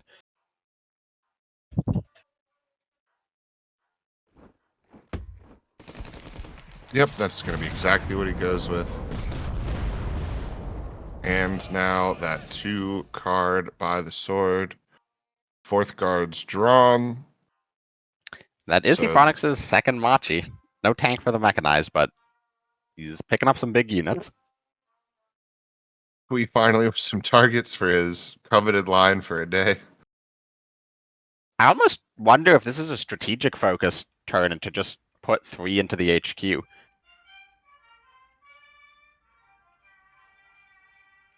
Yeah, I don't hate it, but man, that's a tough move to make as the player, right? A strategic focus for those 2 units definitely is not going to feel good in your bones. Yeah, and that's probably why we're just going to see the bloody sickle here.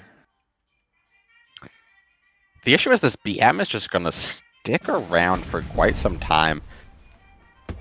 Finds the SU. And finds the mechanized combo. We're drawing back our own front formation and our own dagger strikes. So some nice pulls here for Ephonics.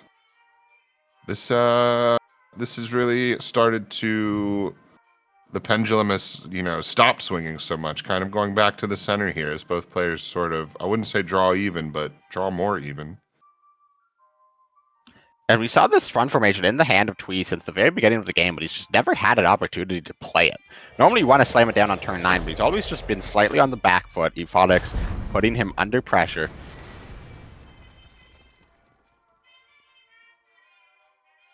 And that is going to be a big deal. Shock tank out. That is going to need an answer. Strategic focus play here does not necessarily look great, especially with it being 5 to ground units and that being a big old 6 tank. So losing some of his units here, probably going to set up a really great Depths of Winter for Aphonix. Yeah, you can see him already holding it. Not worried about losing his own SU. Although the hammer perhaps changing things. No? I'm honestly a little surprised that he went for Depth of Winter there over. I mean, I suppose this limits the healing, actually. Because if you go for the strategic focus, then trade, your opponent still gets to heal for additional health. And that way, you get rid of all these light infantry, which can be honestly very underrated in this matchup, just because of how much they can clog up the front line. Yeah, at some point they are extremely useful as pawns, as roadblocks. This, of course, being one of the only card games where the board truly matters. The beautiful depth of this game being the front line, the positioning, and all of that stuff. So being able to sort of muck up that front line has a lot of value past just the stats that you stick into it. And both of our players here have been really valuing denying their opponent healing, taking every opportunity to just make the play, even if it's less efficient, the play that will just deny them healing. And that is really what this matchup is about, because we saw some of the Soviet matchups in yesterday where, one of them, I think one of the Soviet players essentially got up to like 60 health. And it's just so hard to come back from that position. So just try to keep your opponent at a reasonable health total. Here, we'll probably see the strategic focus, maybe just the T-34.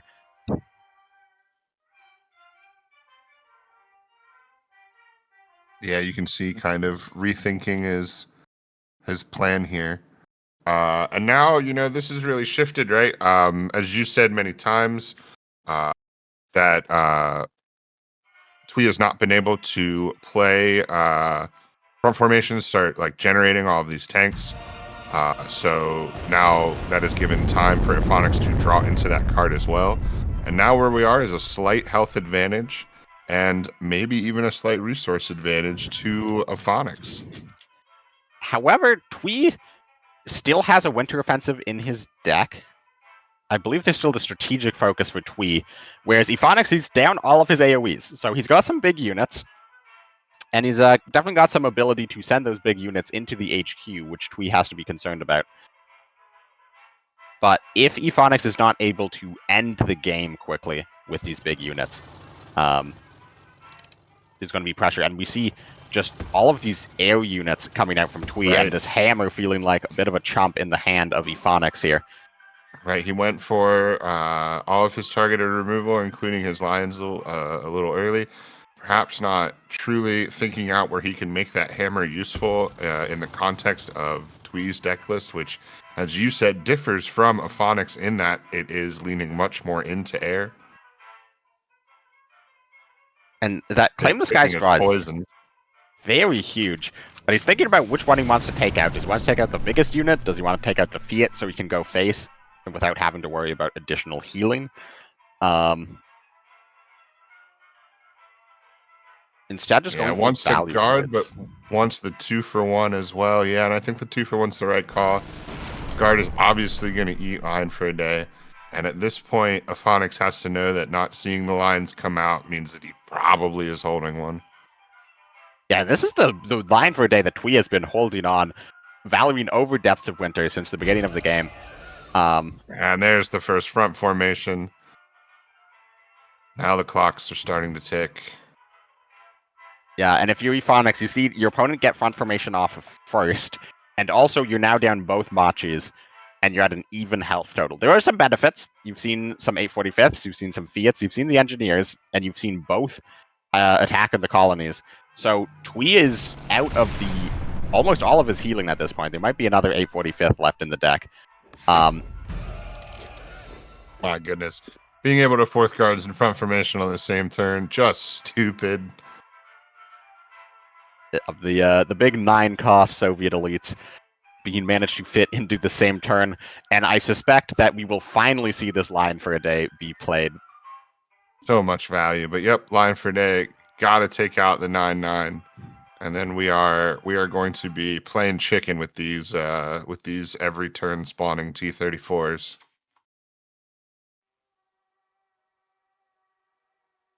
And honestly, he's thinking about buy the sword. And honestly, I don't hate playing buy the sword here because you're going to be floating the 4 credits anyways. Assuming you attack with the T-34. You've seen actually a lot of removal out from your opponent, so you could just line for day and then Machi face and not attack with the T-34. But that way you've developed the Machi. T-34, of course, will be a new one next turn, so... Yeah, playing Sickle over by the sword, so that's a very interesting play. I'm not sure. That play could very well come back to bite Tweed Cargo. If he needs to be able to deal 1 damage to something, if he needs to just be able to just do a turn with fewer credits, that seems like it could very well be relevant. So yeah, keep an eye on that play. Unlikely that he is going to pull off a buy the sword with 2 or more at this point. I guess not incredibly unlikely, but 3 feels incredibly unlikely. So you're really, as you said, giving up that flexibility and ability for 1 extra potential draw, not even 1, potential realized draw, or sorry, realized and potential being the opposites there. And this Corson from Ephonics is a huge wrench in the plan for Tweed Cargo. Because now you can't set up lethal here, and it's very difficult to get through this 5-7.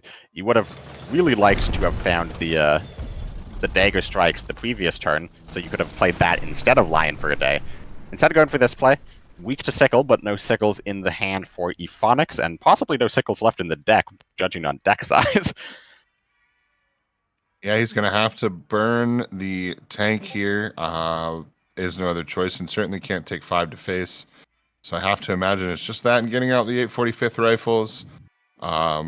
He could choose to use the T-34-85, the elite one, in his hand, just to get that into the front line. Hope your opponent doesn't have daggers, and you block their T-34, and you can still develop the 845th. But it's not looking great either way. And this is always the issue once you have front formation off, you can never T-34-85 and use the T-34 off of front formation to attack the HQ on the same turn. And it always feels awkward on when you fit out this elite T-34 after a front formation. Yeah, now it's obviously just going to get daggered, which is going to feel bad. But it does KB raise the question of what you do with the rest of your credits on this turn. KB1 I feel like looms really large here. Really not much removal in the way of Ephonics. I guess Twee, knowing about the hammer, looking at the deck list, thinking he's probably drawn the hammer. Now the hammer's going to fit perfectly into it. He'll finally have a place for that hammer. So maybe he goes for this 2-card buy the sword. Okay. They're getting both down to fatigue, but with their health totals and front formation off, I don't think fatigue is going to factor in a huge amount into this game. And that potential draw has been realized from earlier, so perhaps the sickle play turning out well. Yeah, 97th showing up. I believe this is the first 97th of the game. I think this managed to be at the bottom of both of our players' decks. Not where they want to find it. No, but here is Ephonics' Engineer, speaking of cards, in the bottom of his deck. And that's going to start giving him a lot of healing. Twee needs to get rid of this as soon as possible.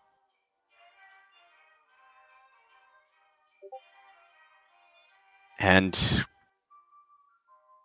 if you go for Winter Offensive, your opponent heals to 13, you drop them to 8, they take 7.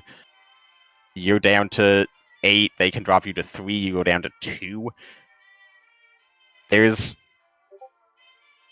If you're hand tracking, there might be a guaranteed lethal setup with Winter Offensive, but I've definitely not been hand tracking, so I don't know what the last 2 cards in Ephonics' deck are. I believe one is a 97th.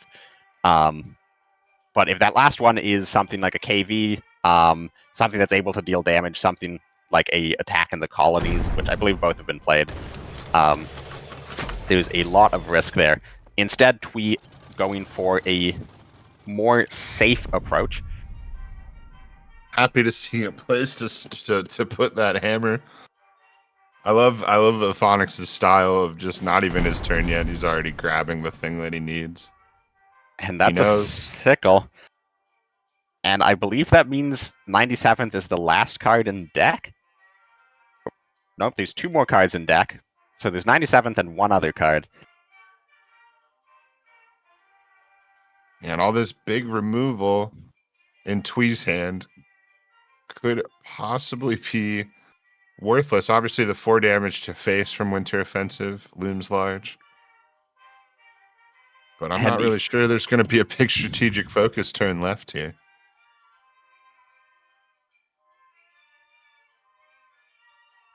And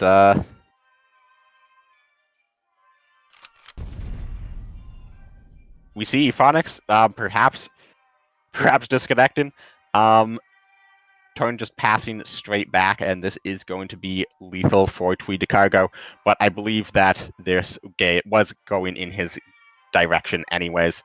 No real way to come back unless the Sickle draws a card that's not in the deck. Yeah, shame to see a long match end like that, but as you said, definitely seemed to be decided. So looks like he has reconnected, able to put that hammer where it was always meant to go.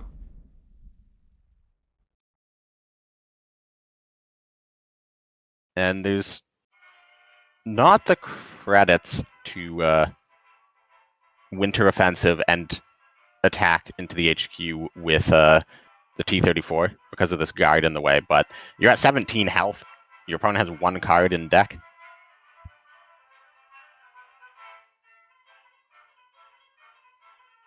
He could also claim the Sky's strategic focus ground units at attack phase with the Machi to get 6 additional healing, not damage your HQ. Yeah, and so keep the Fiat on spectator board. is a little bugged right now with the Bloody Sickle. He's actually holding the Claim the Skies. Or no, I'm sorry. Tweed's turn, yeah. Holding his hovering Claim the Skies. Does choose to go through with it.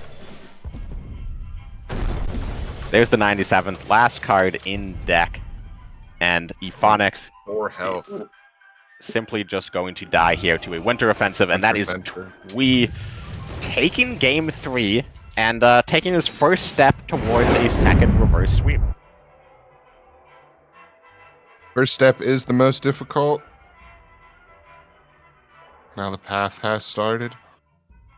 And we saw the Commando deck absolutely wreck Tweed Cargo's Soviet deck in game 2 when it was on Ephonics. Now, that was a very fortunate start. And also, I believe Ephonics' deck goes a little heavier than Tweed Cargo's version of Commandos, if I remember the builds correctly. Yes, the Tweed Cargo is not running Bomber Mafia in his list. He is not running Production Order in his list. So he's not going to have access to any big bombers on top of the Commandos, and that could be a very big issue here for him getting a win with that Commandos deck. And the Germany-Finland, I've played a lot of Soviet control into Germany-Finland, and let me tell you, you're pretty happy with that matchup if you're the Soviet control. Generally speaking, Yeah, it's I would a bit imagine, of an but uphill. the way discard works, right, is it only takes a couple of dice rolls for your exact answer to get discarded. Where it's a 1-7 and it works out for them, and a 6-7 and it works out for you. But guess what gets rolled? So yeah, we're taking a lot of time. Yeah, sorry, as we stumble over each other saying the same thing. Both of our players taking a long time to consider. Well, no, actually, I'm sorry, only one of our players. One of our players doesn't have a choice. So yeah, perhaps restarting the game, or potentially restarting the computer, making sure there are no disconnects moving forward here, because that game was going to be won by Tweed Cargo from that point in the series, or at that point in the game state. Tweed was winning that game either way, so the disconnect didn't have any impact on the outcome of the game. But you certainly would not want to have a disconnect in a game that's much more even. Yeah, much more contentious.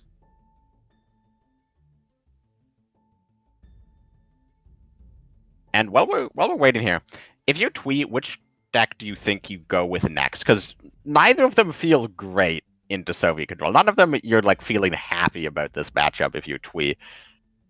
But I mean, do I you think just you- go for the discard? You've played it once already. You kind of have it warmed up. Do you go for the commandos because you saw your opponent do some crazy things Yeah. on commandos? I think you go for the Commandos revenge. Try to win the matchup the same way your opponent won it, and then really make them think about that third matchup, that ultimate matchup. Especially going into playing discard, like when you know you are one game away from getting reverse swept going into a matchup against discard where something might happen and you might just have your best stuff discarded and be, sent home to cry. There's a lot of mental, I feel, that starts to stack up there. It's also a good point that I think Soviet control against discard, I think there's a lot more room for the Soviet control player to make meaningful mistakes that are going to impact the outcome of the game. Where Soviet control against commandos is really just going to be down to, how well does the commando player draw? Does Soviet control find its removal when it needs to? So, if the commando Soviet control matchup is really just going to be primarily down to how each player draws their hands, you kind of want to get that one out of the way. Because if you can go into game 5 with your opponent on as much tilt as possible, it's going to give you the best opportunity for your opponent to make those crucial mistakes against discard that discard is able to capitalize on so fiercely. Yeah, at this point, I do think that probably not a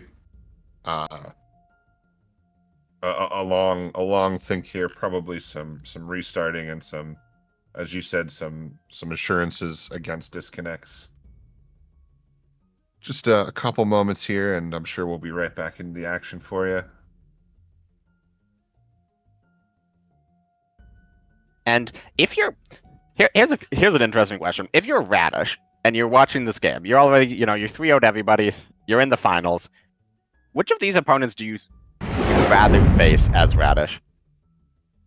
Well, at this point, I think that decision is entirely on the German deck, right? Like, do you feel your lineup is better into that discard deck, or do you feel your lineup is better into that German France aggro? Because that, I mean, unless you have some very specific thoughts on these players, as an opponent, lineup wise, they're extremely similar, except for that one,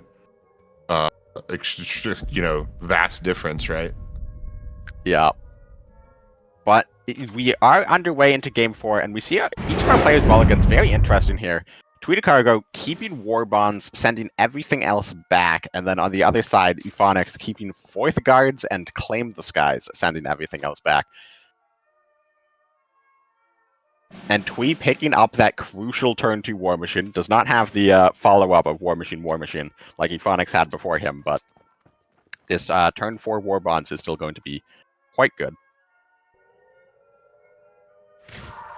Yeah, you can definitely see though the difference here. Not the best hands. Yeah, and this is not starting out for Twee like it started out for Euphonics. Not at all. Euphonics considering, do I go for the Sickle? Do I go for the Claim the Skies? He's going for the Claim the Skies, but you kind of revealed the fact that you have Sickle by first pointing it at the HQ, or at the unit, so Twee should now be aware that, okay, they have a Sickle in their hand as well. How much this is going to be able to influence your plays, I don't know, but information is information. But Twee picking up that line for a day off of Night Raid is going to be pretty critical once this Fourth Guards hits the board in a couple turns.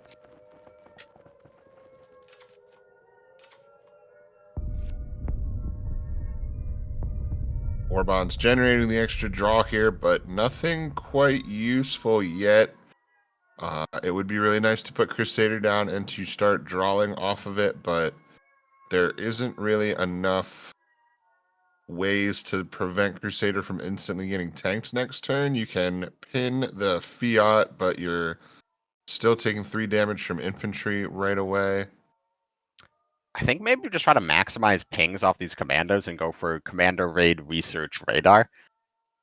And accept that, okay, one of these commandos is going to die, but if I can stick the second one and then maybe pick up a naturally run commando off the top, get back up to 2, and then have a big Crusader pop-off turn on the following turn. Instead goes for the direct hit, to try to maximize the chances of getting rid of this Fiat. Does not get rid of this Fiat, and in fact gets rid of nothing.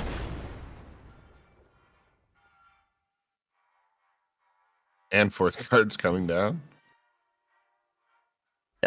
Twee is going to be able to ignore this fourth guards for now. If it gets to the front line, he can line for a day, but it also, this long-range desert group could come up at some point, and that's a very good draw here. I mean, research with Crusaders already great, but the Baker Street Irregulars is going to be a 1 credit. Add 3 cards to your hand. 2 off the develop, 1 off the draw. Picks up a exactly commando. what Twee needs, and Twee also needs to not be overly frightened of that big 9/9, right? As you said, if it moves into the front line, that's when you take care of it, but not over responding to just that big stat line. It's not a tank. It's big and slow. You do have time. Make these moves. Try to develop. And if you're a commando deck, commando, number 10 commando, and convoy are two cards you're pretty happy with developing. This is going to be the What research. a big wave after wave pickup as well. Pioneer gets the ping on the Fiat, which is going to be huge. Really good turn for Twee. Yeah, things, Ephonics is always capable of just ripping Sickle into Claim the Skies, takes out both commandos, and suddenly things are looking great for him. But that is definitely not the case at the moment. Back to this hammer. Maybe should start with 97th, see the draw. That's what he's going to go for.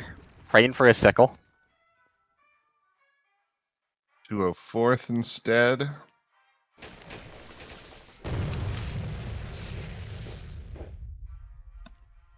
I gotta imagine he just lays the Fiat here.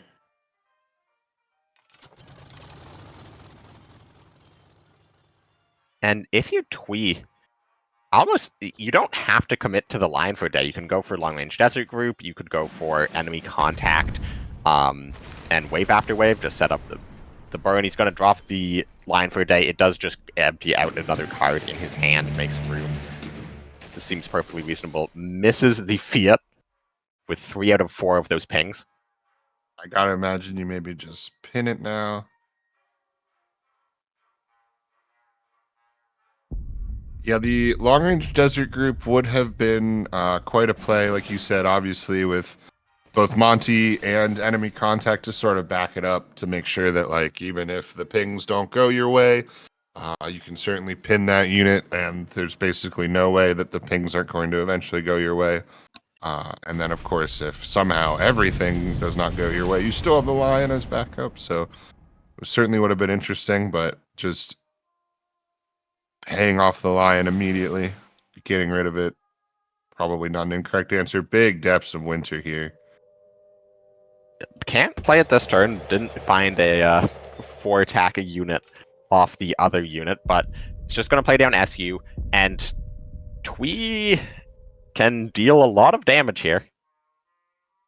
Phonics being it's also interesting with both these players playing commandos and Phonics just playing commandos into essentially the same style of list. Can kind of definitely give you some really interesting perspective, right? Perhaps holding that depths of winter until he sees something like another commando raid or even a long-range desert group, or even maybe just the cup of tea, but waiting until these commandos are more than just regular commandos before just being like, you know what, all of them gone. Yep, goes for dropping the commandos, clears the board. Maybe should have played the naval power first, just to be able to get that card out of your hand. Again, this is a bit of a similar issue that we saw from Ephonics, where no units left on board to be able to play these naval powers. Yep, and a good depths of winter. We're going to get rid of 3 commandos, right? So we're definitely going to take that. Would have been lovely if they would have been buffed up health-wise or ability-wise, or And even if you would have got the Rangers, but this might just gotta be do it. lethal. Rangers, Commando, Night Raid, you get 2 pings, and then you get an additional... So you get a... What is that? You get 14, 15, 16, 18 damage of pings, and that is 18 That's- health yep, split oh, across yeah, the on the units. board. So this is actually exact lethal. We'll Guaranteed. need to see it.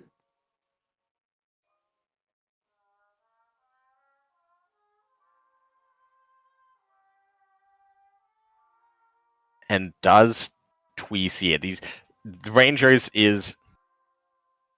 Oh no, actually, I totally miscounted there. I just trusted you. It's 14 damage, so it's 1 off lethal. Oh, it's 2 off lethal. It's 1 ping off lethal. Probably still worth the shot. Here we go.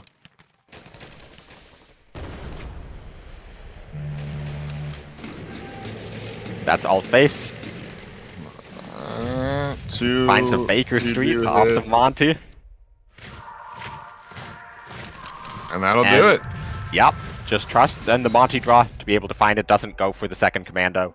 Also, just the safer play, because even if you aren't able to find the second order off the Monty, or the fourth order, I suppose, off the Monty, you have the other commando in your hand for any additional stretch you need on the following turn if there is something like a strategic focus to clear the board. But that is another convincing game for commandos over Soviet control. And as a noted commando hater, a lifelong commando hater, I hate this. I hate this so much. And we're jumping straight into game 5. No delays this time. And it is going to be, of course, that discard into the Soviet Italy for Ephonics. And a rough hand from Twee. Wow. Yeah, that's a lot of forecasts. The double wolf packs, not what you wanted to see. And that's sort of the issue from Twee, is he had to keep... I think he kept 3 out of 4 of these cards because he doesn't want to mulligan too aggressively because of these Molotovs in the deck. He might even pass here on turn 2 rather than playing the Arado because, again, he's afraid of Molotovs.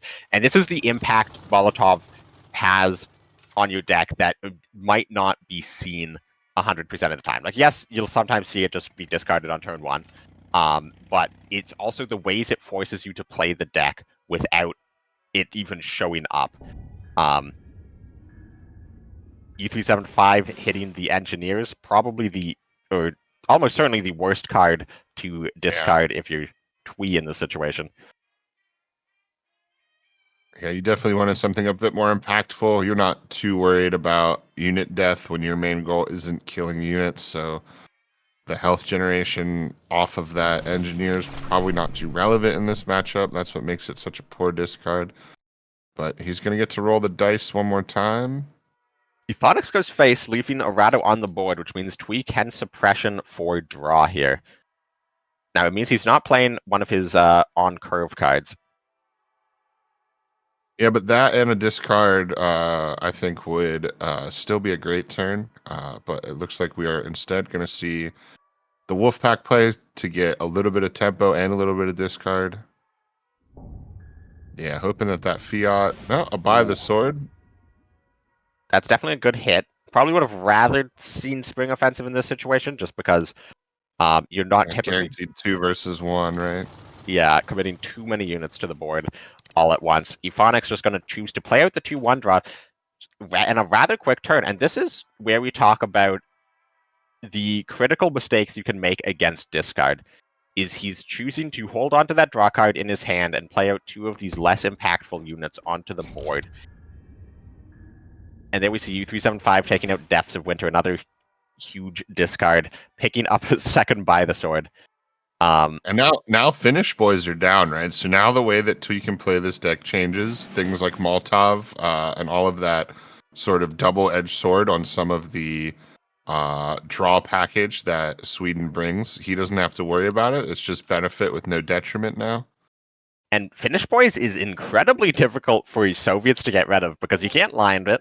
You almost can never get rid of it with a dagger strikes. And we've seen Depths go, and that's sort of the other only real card that one-shots it. I mean, you can kill it with Engineers, but Engineers is a card that is not run in Ephonics' deck, I believe. Or the It's not an engineers, it's a naval brigade, is the card I'm thinking of. But here, Twee's probably feeling like in a pretty good spot. You've seen some pretty impactful discards. Your opponent's hand size is still relatively small. There's some units on board, but they're not doing much. But how do you best convert this situation?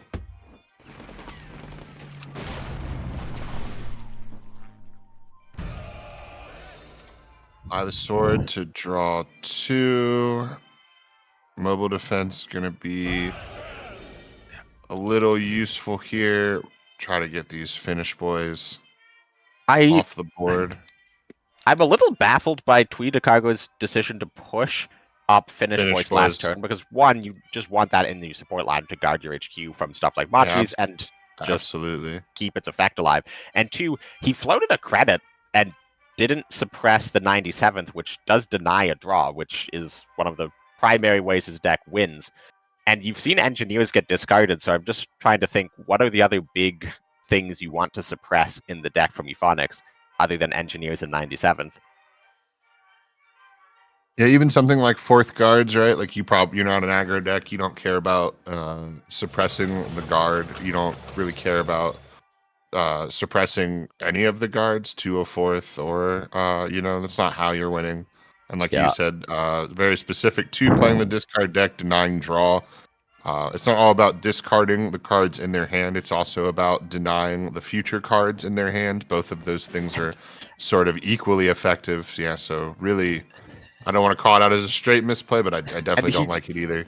He does it again. And it's not like he's choosing to do plays instead of spending the credits on this. He's just floating the credits. This is an active decision to just not play suppress. And it really just makes me wonder, what is it in the deck that he's thinking about? And like the only other thing I could think of is like maybe 845th if he really wants to deny healing, but there's an 845th on the board that's about to get a 4 healing trade. So losing Finnish boys to temporary units off of a mobile defense, that feels terrible. Yeah, and also Twee's deck does not run a ton of air units, and this errata's not guaranteed to stick around forever. So the longer you hold on to this, the longer you're chancing fate here that you're not going to be able to get any draw off of it.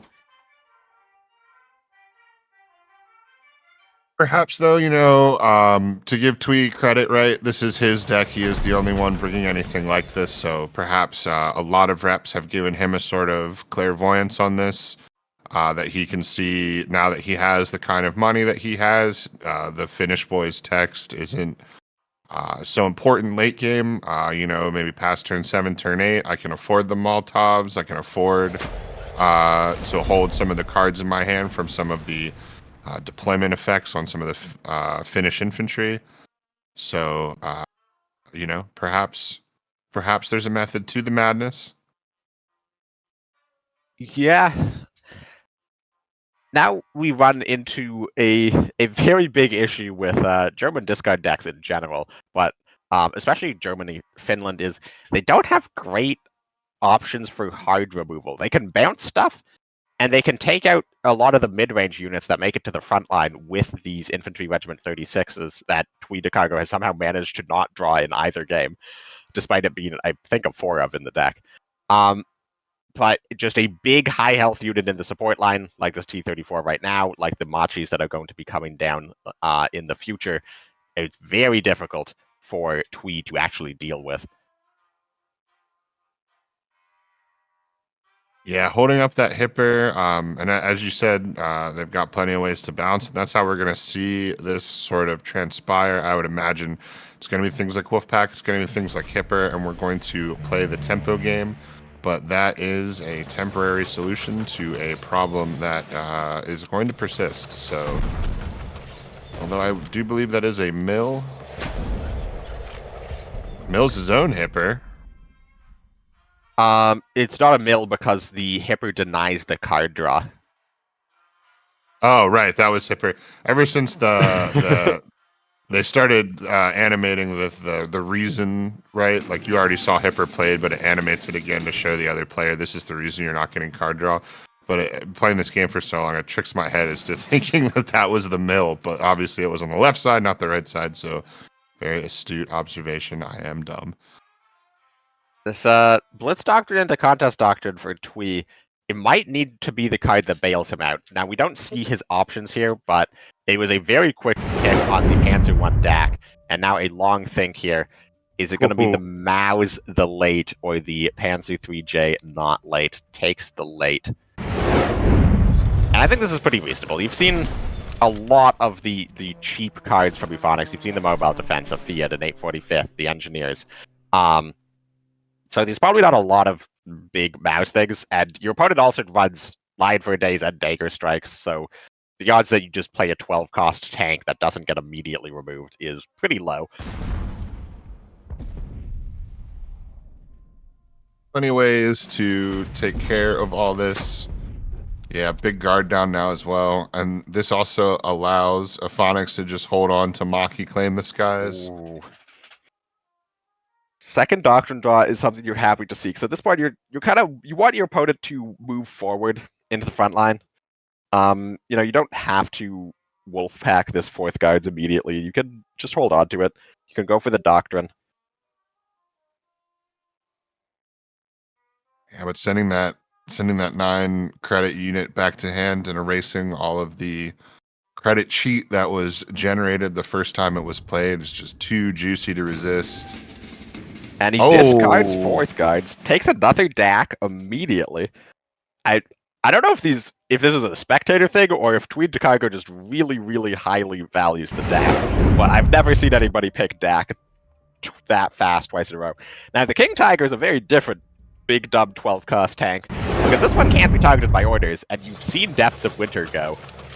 So King Tiger is actually huge here, because as long as it stays in the support line, it can't be hit by Dagger Strikes, it can't be hit by Lion for a Day, and not only that, it actually makes Dagger Strikes worse, because it means that units in the front line won't be able to be hit by Dagger Strikes. However, that King Tiger doesn't do a whole lot when there's a Machi beating you down from the support line, and it's something you can't reach. That'll be the drawback, right? Is King Tiger big and slow, so you're going to lose the race. But if you can get it out, even things like strategic focus, you don't care about. It's got so much health, they're probably not AoEing it down anytime soon. But like you mentioned, there are bigger issues afoot. You have to really go for the Panzer 3J late and just spend the 8 credits trading into it. He picks up this card that I have to look up the name of, because I have not seen basically anybody play it, but I believe it's a one of Strike from the Woods. It is, I think it's pin a unit and add a sissy to your support line.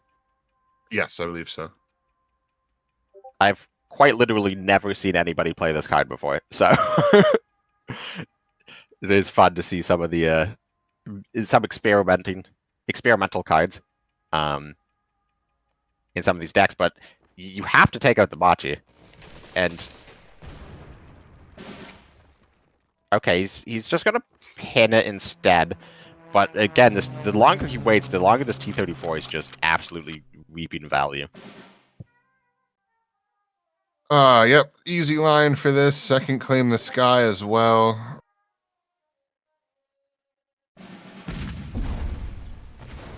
Now he has to decide which of these units he wants to guard. Of course, guarding the 3 health fighter, much better than the heavy armor tank.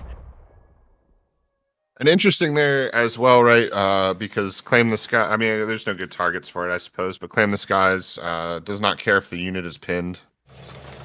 So could have got an attack off, another trade-off with the Maki if he so chose, but not really anything worth busting that card on, I suppose. Finds the Molotov, and he's finally going to be able to use this suppression, but it isn't going to draw. But he can suppress the guard, the Molotov, the Machi, and trade out with Jaeger Regiment to avoid taking that 6 damage from face. It doesn't resolve the whole T-3485 issue. No, but it certainly is nice, and it definitely makes that pin from last turn even more beneficial. Oh, of course. Crossfire generates a little extra damage. Crossfire here, much better, but again, you can push up the Sissy just to slow your opponent down. It's not going to do much.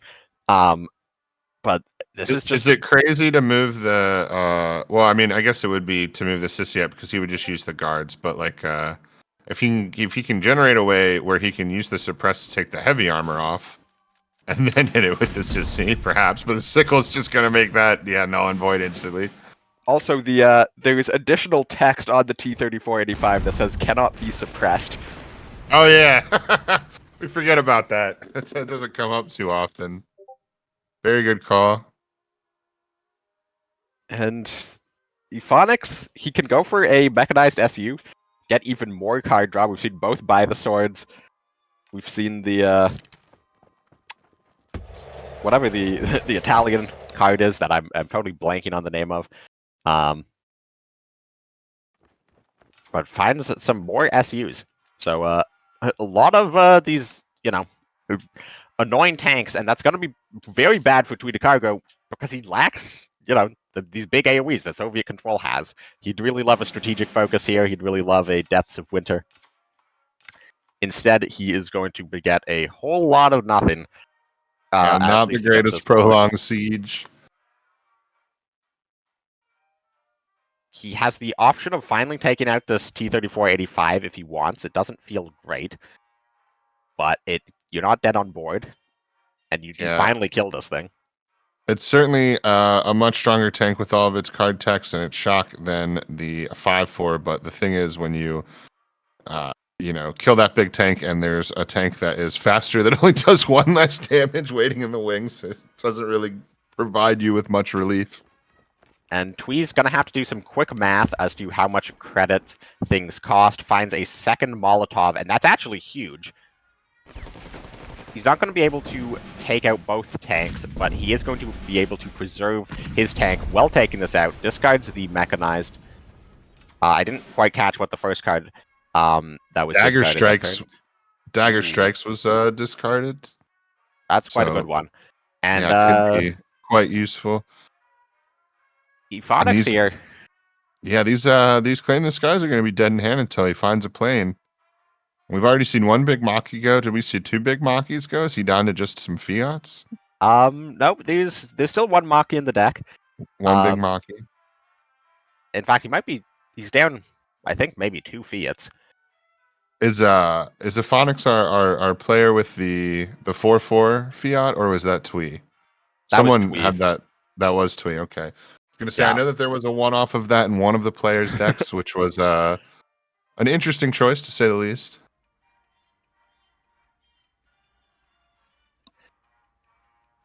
And Euphonics here is thinking quite hard because he's at the point where he doesn't have the cards to close out the game in his hand, and you're worried if you hold on to these things about potentially getting blown out by discard.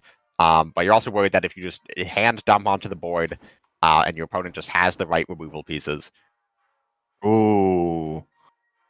German Sherman is going to be super helpful here.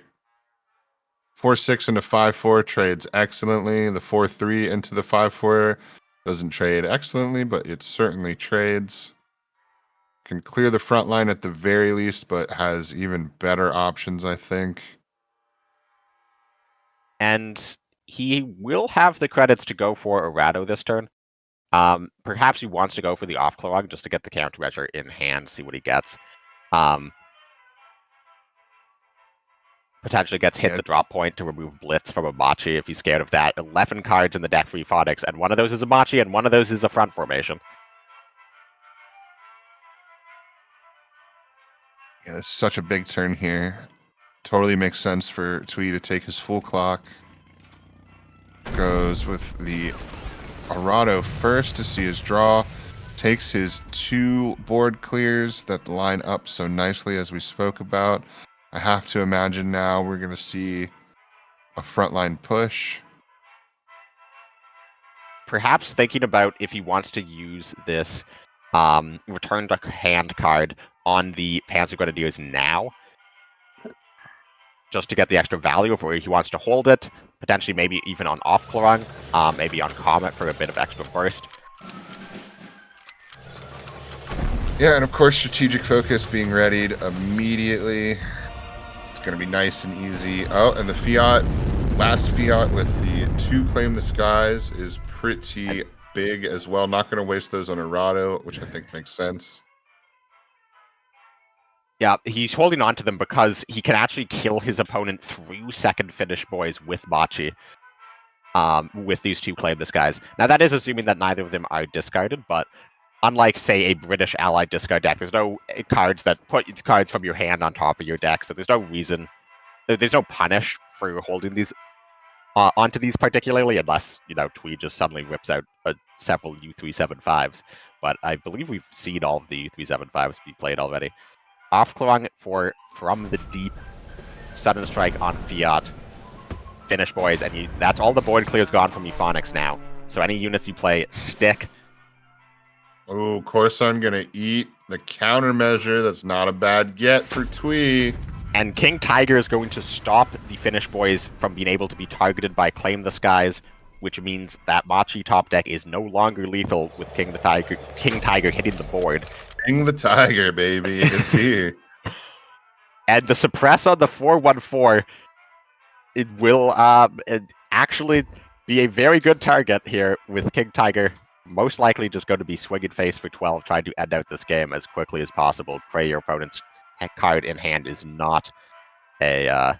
This is really coming up. Twee, are we really seeing another reverse sweep?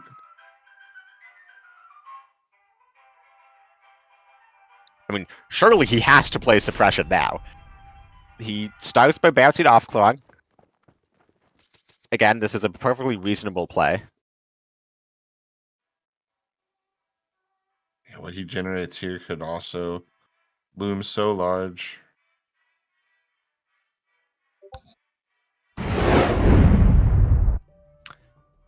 Another From the Deep, Lightning Strike, or Bridge Too Far. It's got to be From the Deep here. You know there's Machi in deck. Takes a Bridge Too Far and just holds it, suppresses, and wants to greed out by keeping King Tiger here another turn. Doesn't want to risk losing it to... doesn't want to risk losing it to a Lion for a Day or a Dagger Strikes.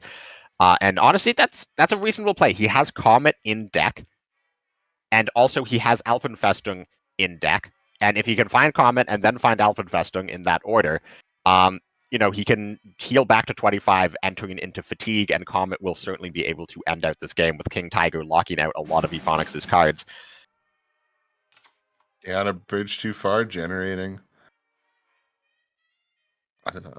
quite a useful tank in the front line here. Basically no good targets. King Tiger nullifying the ability to target anything in the backline, including the HQ with the call for the colonies. And with all the board clears gone, I think you just go Infantry Regiment 36, see what you draw. I guess the worry is you draw Alpenfestung, and then might be forced to play next turn, but that's pretty unlikely. And I think you just throw up off Klong and Infantry Regiment 36 to the front line. Again, board clears are all gone for Euphonix. Yeah, and we you're definitely going to hold on to that finish, boys.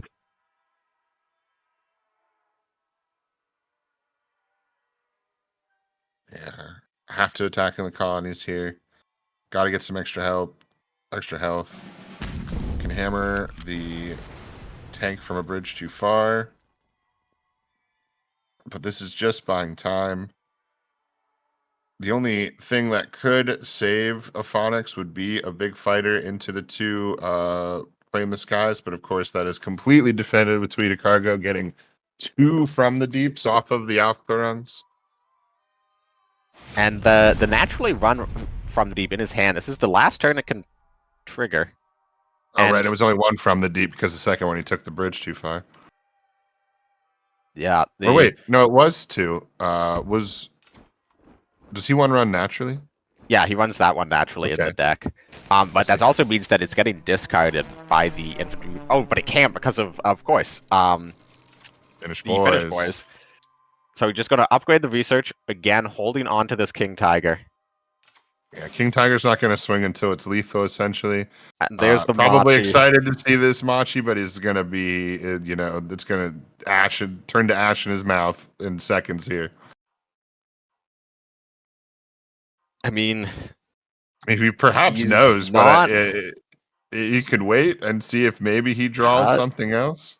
He's not dead on board, and there's not really cards in his opponent's deck that will change that. So maybe if you pass, your opponent pushes up the finish boys and also doesn't hold up the countermeasure. But obviously that is not a play that Twee would ever make here. And picking up Comet now as the last card in his deck, and he can just slam Alpenfestung, swing face, win. He can Comet, swing face, win. Yeah, truly ensuring the win here. This is really, I should feel like I should be more excited. Crazy comeback in this game, crazy comeback in this set. Really, really, really great stuff here from Twee. Can't talk enough about the wherewithal, the mental fortitude in both just the set and both just this game, but the set as a whole. Yeah, really showing a lot of ability to just sort of defend, particularly in this game where, the Commando game, he was always kind of ahead in Game 4. In Game 3, again, in the mirror, he, was largely in the driver's seat through a big chunk of that game, or at least comfortable with his defensive tools. This game was definitely, out of the 3 games he won, the hardest fought and the one that had the most pitfalls he could have fallen into. But with all of those cards being played by Ephonics, there's nothing in his deck that is going to stop this. You can throw King Tiger up for all you care. You can hold it back and just go for the Comet. It does not matter. This game is over, and we are going to see the surrender here from Ephonics. Going to take one of his last draws here. I respect it. You do wonder, right? If he would have not played Maki and he would have waited one turn, he would have drawn the Fiat. Fiat for 2 blows the countermeasure. Maki for 6. You have 4 credits left. Then you'd be able to play Claim the Skies twice and attack. I don't think that changes the game, but it certainly would have made it closer than Maki just getting destroyed. But it makes it so much harder as well, right? When Alclaron draws a countermeasure that the player takes naturally, you think that that's a one-off, but then you have to immediately be like, did they draw a second one? Turns out he did draw a second one. I mean, hell, it turns out he drew a third one. He just took mercy. And with that means we're going to have Twee DeCargo headed into the grand finals to take on Radish. Ephonics first, though, is going to be going down to the 3rd place match, where he will be playing against Azumtezum. And this is where it's going to get interesting headed into the grand finals, though, because we have Radish back-to-back 3-0s, and we have Twee DeCargo back-to-back reverse sweeps. The thing we're confident on is Radish winning the first 2 games. But the question, though, is who's going to win Game 3? Who's going to keep that streak alive? The finals have set up to truly be an unstoppable force against an immovable object, so can't be any more exciting than that. And with that, let's pull up the bracket just to see how these players got there one last time. Of course, Azumtezum versus Ephonics in the bronze match. That is going to be the next match on stream, and that match is going to be covered by none other than our very own Starry and Birdo Burrito. So guys, why don't you take it away?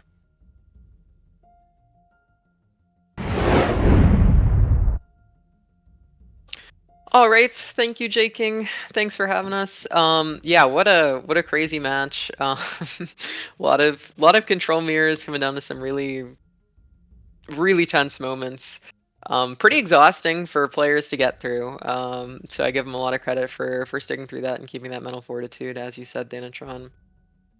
But anyways, we are up next with Azumtezum and Ephonics for the 3rd place match, which is quite big stakes on the line, actually. It's the difference between getting 500 diamonds, which is $50 worth of diamonds, and $500. 500 diamonds versus $500. Quite a lot on the line here for these players. So, yeah, Berto, would you mind walking us through what they're taking today?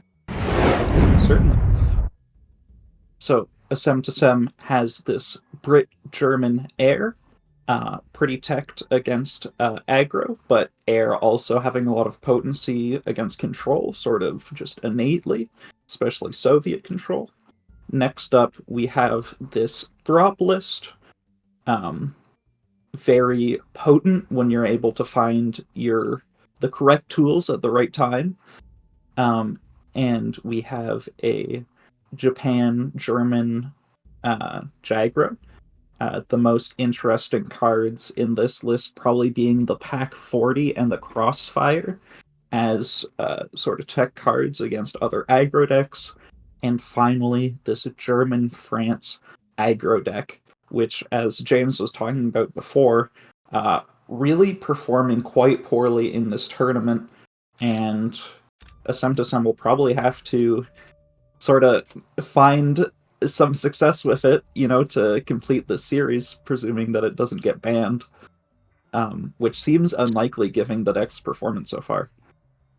Yeah, I think we've seen it get banned once, maybe, in this tournament, but yeah, people are very prepared for it. It seems like it's not doing particularly well. Now, if we could switch to the next deck lineup for Starry to take you through. Thank you. So yeah, Ephonics also bringing that Germany-France list, but Ephonics is not playing the Cuirassier, is playing the Double Bloch.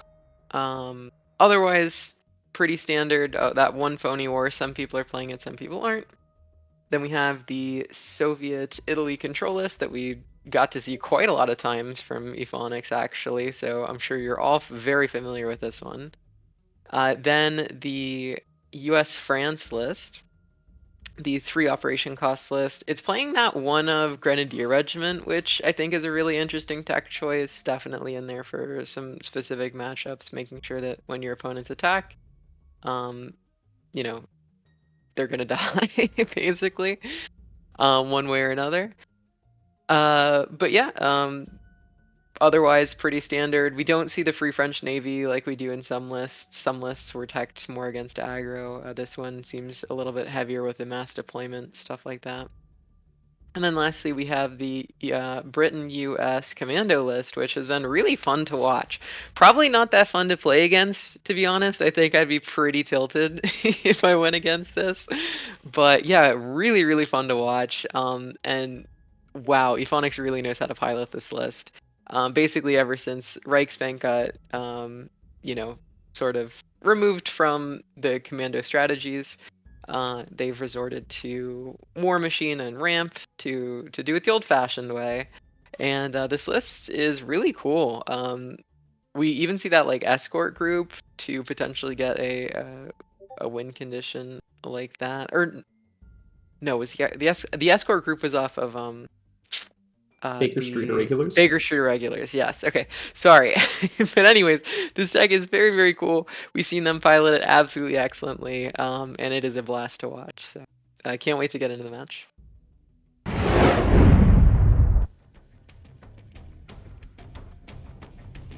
So this is a big surprise to me. Ephonics banning this Jur France deck, despite the struggles it's had so far in the tournament. Perhaps Ephonics trusting the much larger sample size of ladder games, even though it is a different environment, and saying, this deck is popular for a reason. I still think it's a big threat, and I'm going to take it out. Yeah, I think that's interesting. We haven't really seen that list get banned that much, the Throp list. We also haven't seen the Germany-France list get banned all that often either. Both of these lists have been kind of the things that people have brought a lot, are very prepared for. I don't think either has done super great. US-France is probably a little bit stronger. But it's funny because I feel like the decks that have been the most successful, and I don't know if you would agree with this statement, but it seems to me like the decks that have been the most successful have actually been the crazy homebrews that people have been bringing. That's true, although I will say Assemtasem has been taken out by these heavier drop lists twice now. Yep. And, his drop is not good in the mirror matchup. So, I think it makes a lot of sense both on a tactical level, but even emotionally, just being like, these drop decks are so greedy, and like there's no way I can win the mirror matchup if like they have strat bombing, you know, all these things. It makes a lot of sense to me that he's making that ban. Yeah, additionally, you know, as I was saying yesterday, I talked to him a little bit, and he said that his lists are kind of teched for aggro. He's playing a lot of copies of like Pack 40. He's playing Crossfire in Jagro. He's playing Crossfire in Germany, France. So it can make sense that if your decks are not able to create as much offensive pressure because you have tools like Pack 40 and Crossfire, those are very defensive, right? So it makes sense that you'd be not wanting to deal with the deck that is able to go into the long game the best. Yeah, and I do think that decision to take Pack 40 is quite smart, because when I think about even the control decks people have been playing, there's a lot of Fiats, there's a lot of 845s. What is Whoa! that He hand? has a full house! That's Oh my god. crazy! He should just win off of that. Yeah, dude. Like, just, showdown, you know? It's That is just post river, absurd. yeah. I don't think I've ever seen that one before.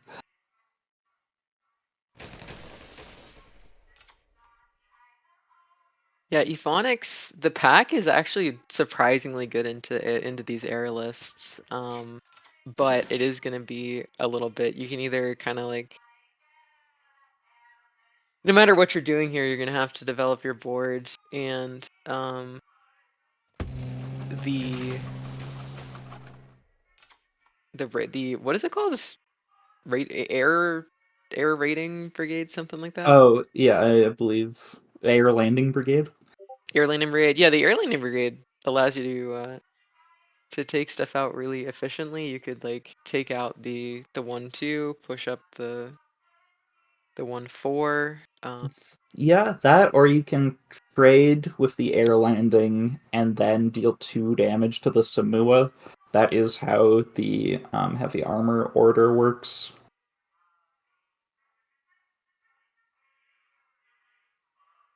But having no immediate answer to Samua is always frustrating.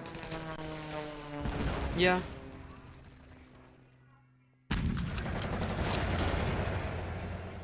Was there a world where you went for 35T there? Because you can 35T and hit both things, because 35T gets the op cost reduction from some.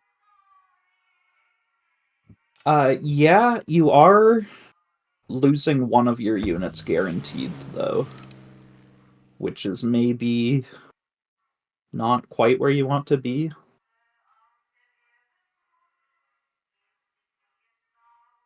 Now, Ivonix, looking at this 35T line, with the option of, well,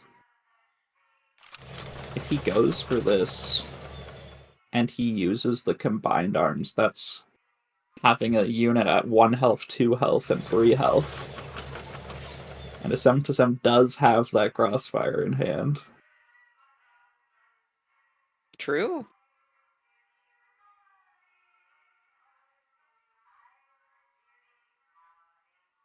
Now he's second guessing the play, maybe realizing the danger, deciding to take the risk, and he will get punished for it. And Gladiator's a nice draw to fill out the curve. Yeah, it's a little risky given how many ways your opponent has of answering it, but in this particular case, it's really, really nice.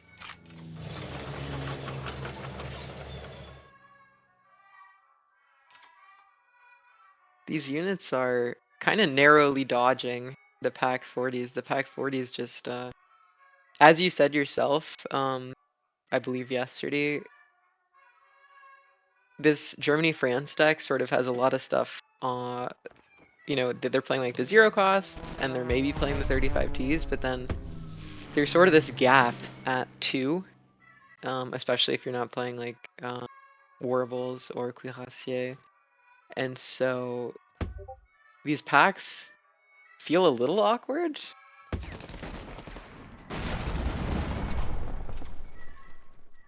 Yeah. Now, a 7-7, he's sort of been trying to maximize tempo every turn, but now he's finally forced to just play the draw in hand. And this will be a significant tempo loss, which gives Ephonics the space to play this contest doctrine. And Air is not as good at taking back control of the board as it once was. Certainly not. Yeah, I mean, if you're playing the Italian version, then once you get up to these high credit counts, you can go for Regia Aeronautica. But it's a lot harder if you're playing Germany, for sure. Spitfire's pretty good, though. Ephonics does have a suppression in hand, but, you know, a 6-6 Spitfire reduced to a 4-4 Spitfire, you know, you're not too sad about it. Now, this is a little different than I expected from a 7-7. I was thinking, given the difficulty of getting the pack 40 off, and that he has 2 copies in hand, he would just take that pack 40 on the Bree-4 in the front line, and then play the Spitfire as a 6-6. But I suppose you are leaving up a value trade on the artillery for your opponent. Maybe that's the main consideration against that play.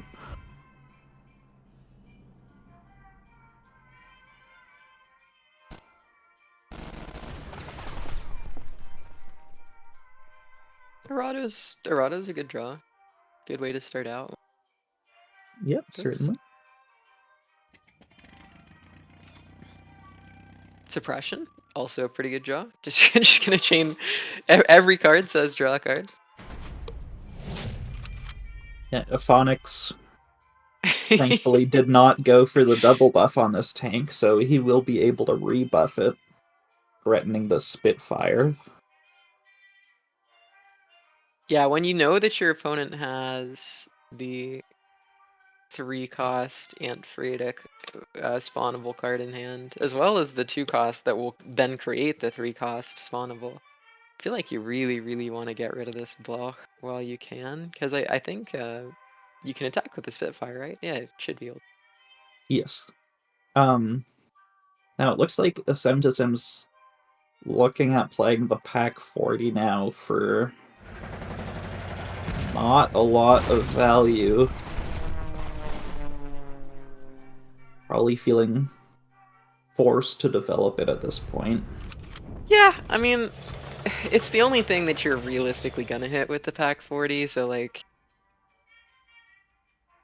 I guess it feels worse than hitting a 6-6 35T, but like, the odds that you're gonna get into a scenario like that, not once but twice in a row for both of your packs, it's just not realistic.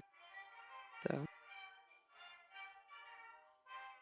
Yeah, I mean, the 35Ts are almost certainly going to be trading out against Air as soon as possible.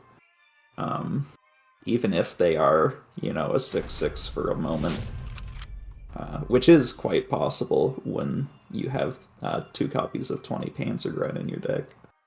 This radar is starting to get into the range where synthetic rubber becomes a real threat. And it looks like Ephonics over the next couple turns is realistically just going to be dropping some Zerstochers and then buffing them up, and that's going to eat some suppressions.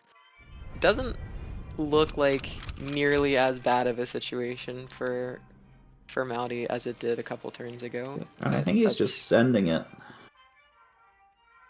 Because, you know, if you were going to trade, you'd pin the one in the back line, so...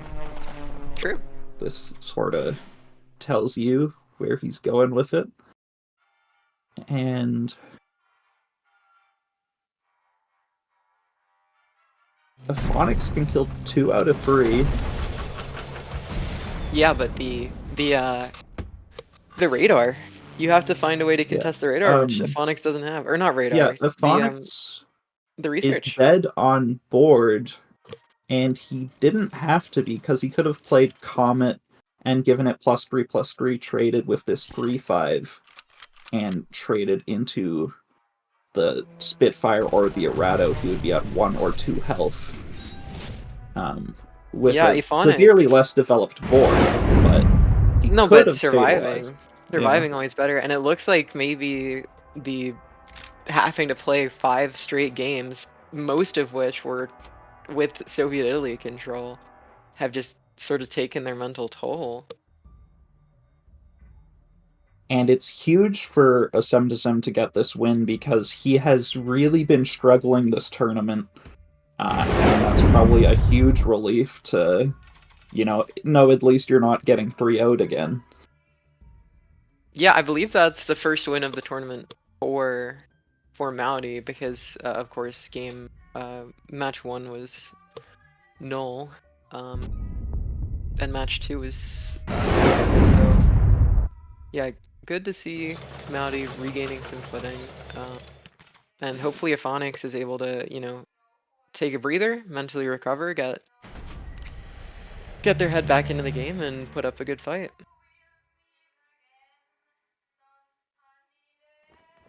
I would love to see this guy pushed up, and that is what a Sem goes for. Recognizing that Commandos really does not have any answers early game, which means you do not have to get the Signal Regiment online right away, like might be tempting against some other decks.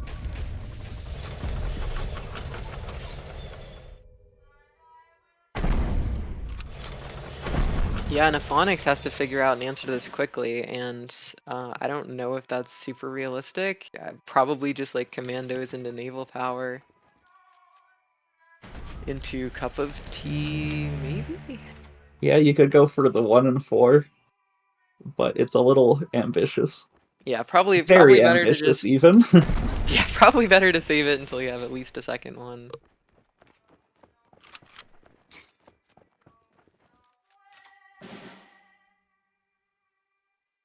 Again, losing out on Germany ally for Commandos means that no access to Crossfire makes this matchup so much harder than it once was. Yeah, and no kills with the Commandos. Not that it was particularly likely. He probably had like a 50% chance to kill one of these units, I'd estimate, but I did not do the My math. gosh, that's like it's one of the quickest games we've seen whole tournament. Now, You're praying that you hit all signal first. Oh, or yeah, suppression, but then you're kind of gambling on happening to get the right things. Baker Street. now, that is the card to get off Baker Street. Not seeing the kill on the is it Jiu Shokusho? What is that card name? I'm not sure. I've mostly called him the little tank boy. Yeah, he is just a little tank boy.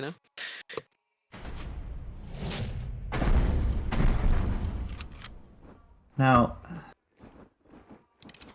Sem has really struggled to find expansion on this Jagro list, I will say. And Yeah, maybe this he is won't need it this game, but this right here is the game deciding turn, and Monty is absolutely insane. yeah, that's just rude even. That's a lot of commando pings to the HQ, though. And there Oh, it and there's is. the expansion. He does Maybe run we it. can chain some together.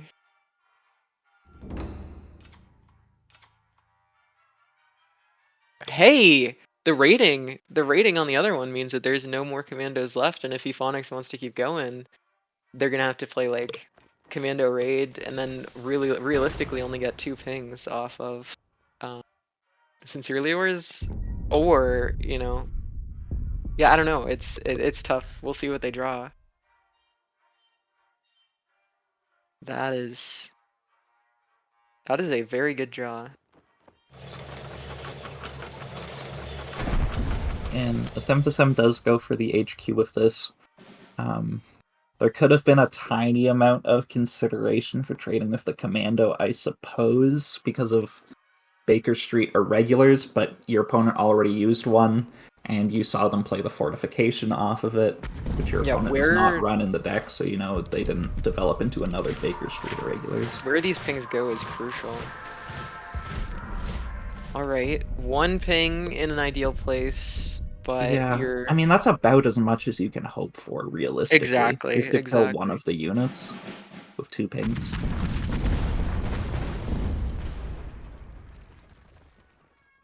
And Maudi's gonna get his opponent to 2. Not able to get the 77th developed, and the Bomber Mafia plus air power is gonna allow Ephonics here to reset, get to a state of part belong. Yeah, and I do agree that I think the Crusader here is better than playing Convoy. Because if your opponent's able to get 3 damage to the backline, they're able to just kill you anyways. So you might as well get this online. Yeah, suppression on Crusader does feel really good here. I think it's hard to not play the suppression. Yeah, it would feel a whole lot better if you had found that suppression off in Arado, as Sem2Sem has found no air units so far for these suppressions. I kind of want to wait on the ascent until the opponent has some commandos, because then you can kill the commandos and the Crusaders, and then you might actually be able to find some pings. Yeah, if you're not dead this turn. Yeah, well, I think that's a risk that you have to take. I mean, I the agree, difference of, yeah. but I do think that Sem2Sem is probably dead this turn. Oh wow, yeah, no, it's exact lethal, right? Nope, Oh wait, oh, crazy. But but unfortunately, there's that's just not going nothing to be he the can draw. do.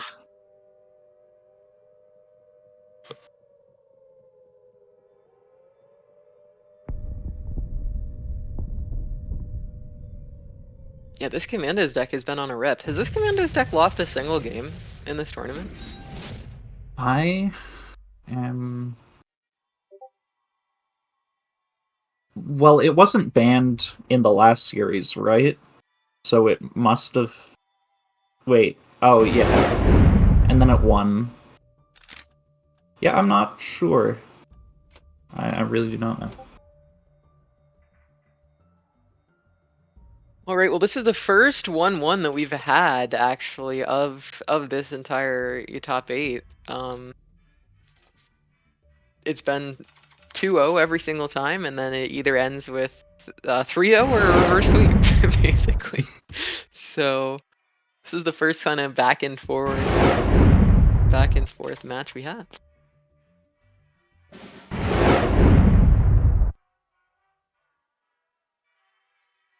Now this matchup, probably some of the viewers have played on ladder. I want to say that Soviet Italy should be quite favored, especially going first with a Fiat, but Sem2Sem does have some things going for him.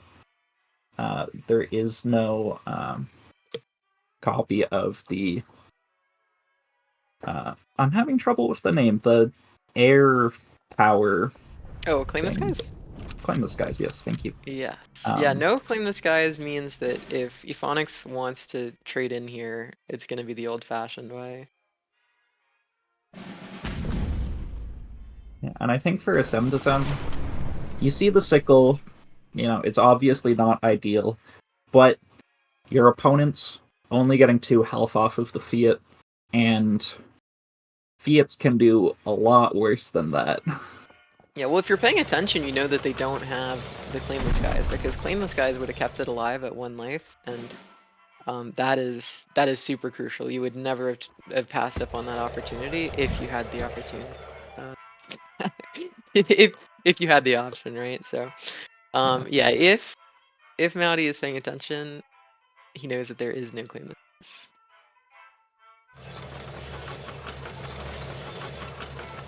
Type 94 enabling this expansion, and you can even buff one of these tanks.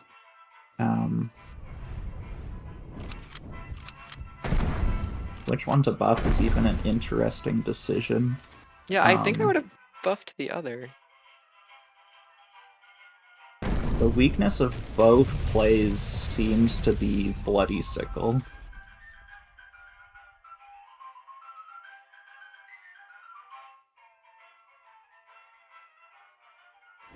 Schutzen gets a fairly good value trade, but you are still healing your opponent for 4. And Yeah, that is an issue.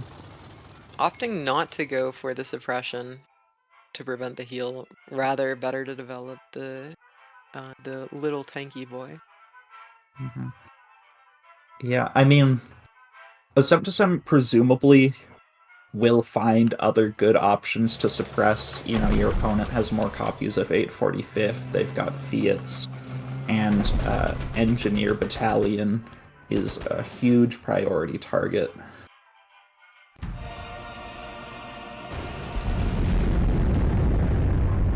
But it does reduce the chances of just, killing your opponent early on. Yeah, so interestingly, Aphonix doesn't have any healing and is at 8 with Asmtesm having the Desperate in hand, the Verbal in hand, and that's a great card. But I think the fight happens before the contest +1/+1 buff. buff, right? Yeah, Yes, so it does. So hopefully Mowdy knows that. That's a huge draw for Aphonix when you're low like this. Having the removal and +5 HQ defense, really huge. That's an interesting choice. Yeah, and if he decides not to go through with this, Asem was given the information that your opponent targeted your HQ. That can only, that might give something away. Yeah, I believe there's I think that's the only card that does that. Yeah, 6 damage to the HQ for Asem here onto Aphonix. That is a pretty major threat, but Claim the Size is just so efficient in this situation.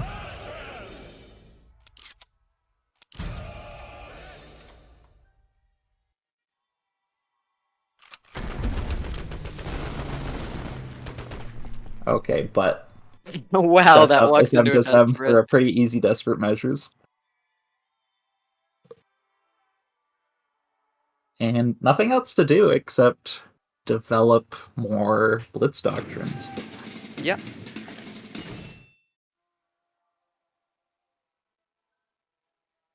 Which obviously, isn't as good as just having the tools to bring your opponent even lower.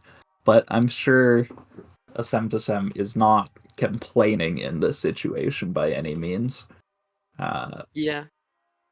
Ooh, and you can even push that up maybe instead of the other Contest Doctrine, a little higher tempo, but it can also just threaten lethal by itself. Yeah. However, I think it really walks into Dagger. And given that you haven't really given your opponent any good Dagger targets yet this game, and that's is that lethal? Feels like it should be.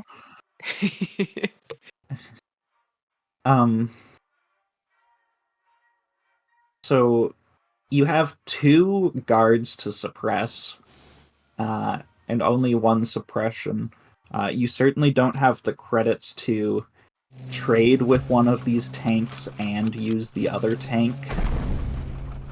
to hit the HQ.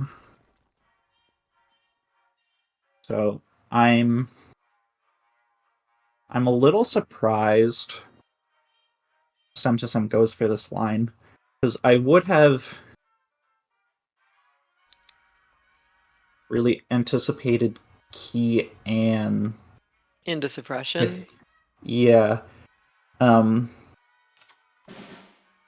of the few ways to get this suppression draw and bringing your opponent to 1 is, a great threat. Interesting to go for not pushing up, because I think that walks into suppression plays significantly more than just pushing up. Because I don't think Asmtesm plays Hien. I would have to double check that. But No, I do not believe Sem to Sem plays Kia. Oh, yeah, that that does should it, be lethal. right? Yes. Yeah, a Sem to Sem taking the 2-1. A nice commit the reserves draw. All right, and they really have, they have their first solid footing of any match thus far. So Yeah, and now it comes down to this drop list, which Maudi has been struggling with. This is the one change away from the list that I hit top 10 with. So, on ladder, it's proven, but as I was saying yesterday to you, Starry, I find that this deck struggles. significantly can struggle against strong players. Mhm. We will have to see how that plays out here. Going first helps a lot against this aggressive deck of the Jurfrance, though. Yeah, and going first with the Jaeger super telegraphs that you have 35T coming turn 2. Not that that would really change what Maddie's doing. Yeah, so going for Aunt Frida instead, and not pushing even up. pushing up. I'm I'm a little confused. unsure as to what reason he has for that. A Sem to Sem's deck does run for freedom, so the value trade is threatened. Now, a Sem to Sem doesn't play the War Machine on turn 2, which also surprises me. Because with these decks that run War Machine, you want to get it out as quickly as possible, right? And pushing up the 2-3, I think, is a fine way to use that extra credit.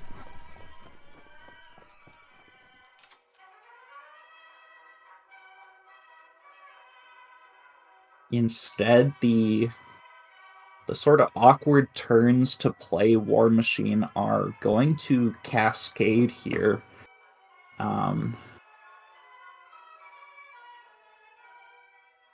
Yeah, I think now is probably a better time than any. Yeah, it's just quite awkward to play Le Terrible without, following it up immediately with another card to draw, especially on this version of the deck where you run so many 1-drops. Yeah, I mean you want to be accruing value at every possibility. Your opponent is playing like Schutzen, which makes Terrible look a little questionable. So just making sure that when you drop your value engine, I mean that is your main value engine in the deck. You cannot just waste that willy-nilly. But we do see a Schutzen come down, which is going to make Sem to Sem probably a little more comfortable playing these. Oh my gosh, what a draw. And yeah, well, there are 9 1-drops with 3 or more operation cost in this deck. That is a lot of...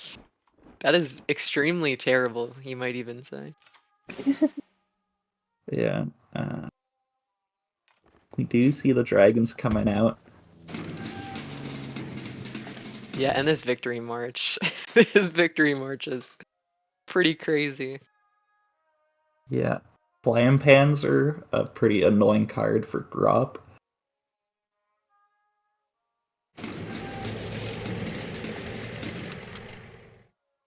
Now, we obviously see 1 trade and 2 push up.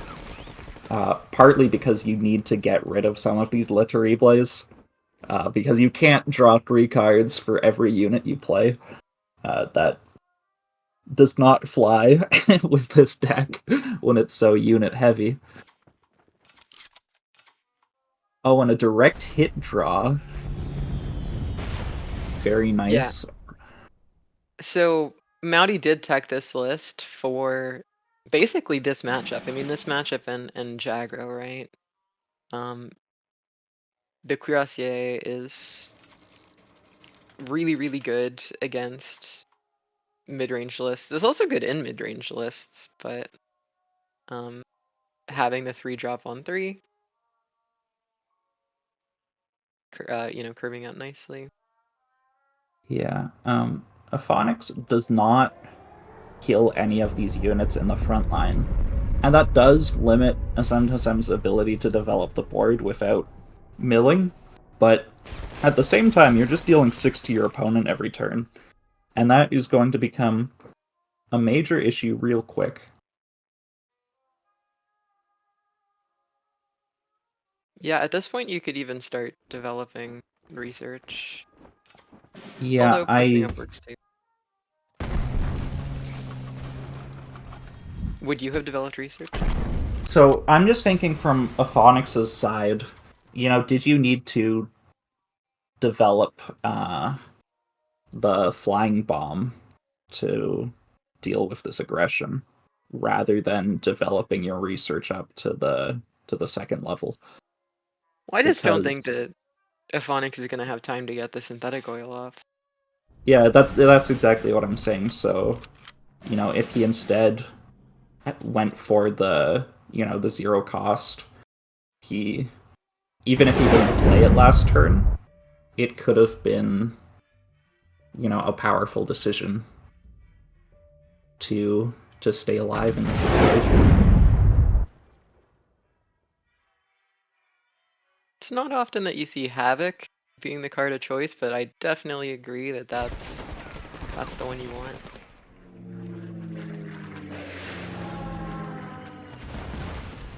Yeah, and I don't see how Aphonix survives here. Well, I suppose this technically keeps you alive.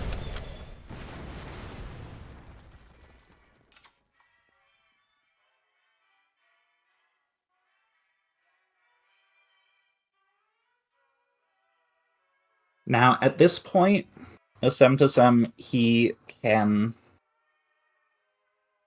just start developing the research. And that's going to take your opponent out before too long. Or what I think I would favor is getting these draws off of the Terrible while you have the chance, potentially even getting down the 13th Engineers as a means to ramp off of all of them as well.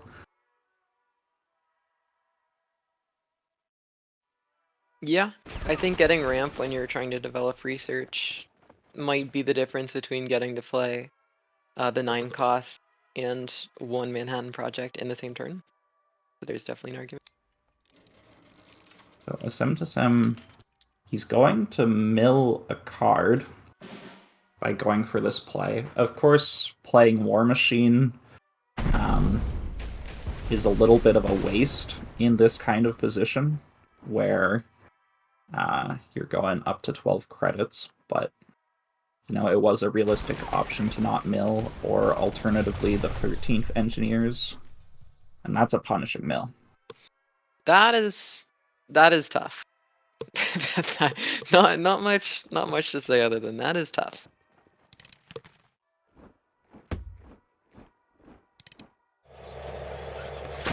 But I imagine, I mean, this is still looking completely fine for a Sem to Sem. Oh, The Phoenix 100%. does not realistically have the damage to get through 39 life fast enough. And not enough healing to get out of range of the nukes either.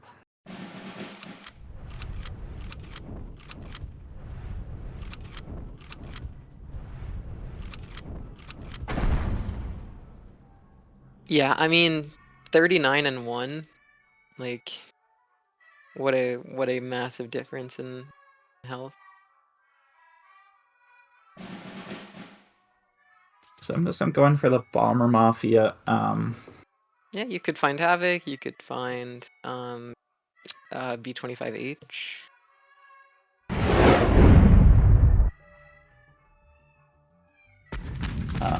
That was pretty quick, but it looked like a few good options there. Yep. Yeah, none really stuck out to me as being exceptionally better than the others. But I think Flying Fortress is definitely cool.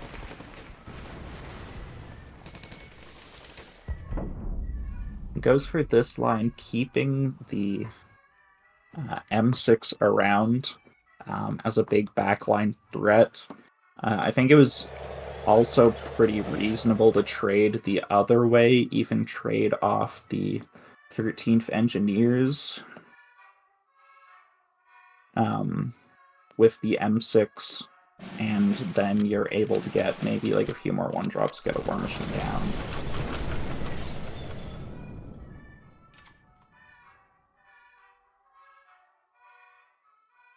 Now, Sem to Sem, as long as he plays one copy of Research this turn, he has the credits to use a nuke on his opponent next turn. Mm-hmm.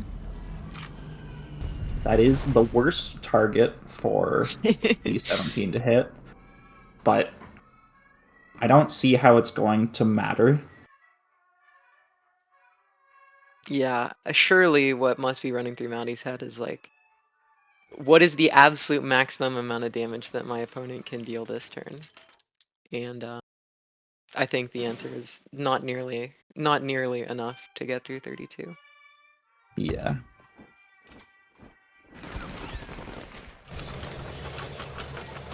And the Phonics will trade out the lethal in board, but he has intel on the lethal in hand, and he knows that his time has come to an end, and Maudi, a Sem to Sem, will finally find some success on this deck and in this tournament, with the Manhattan Project taking the final match, the final game.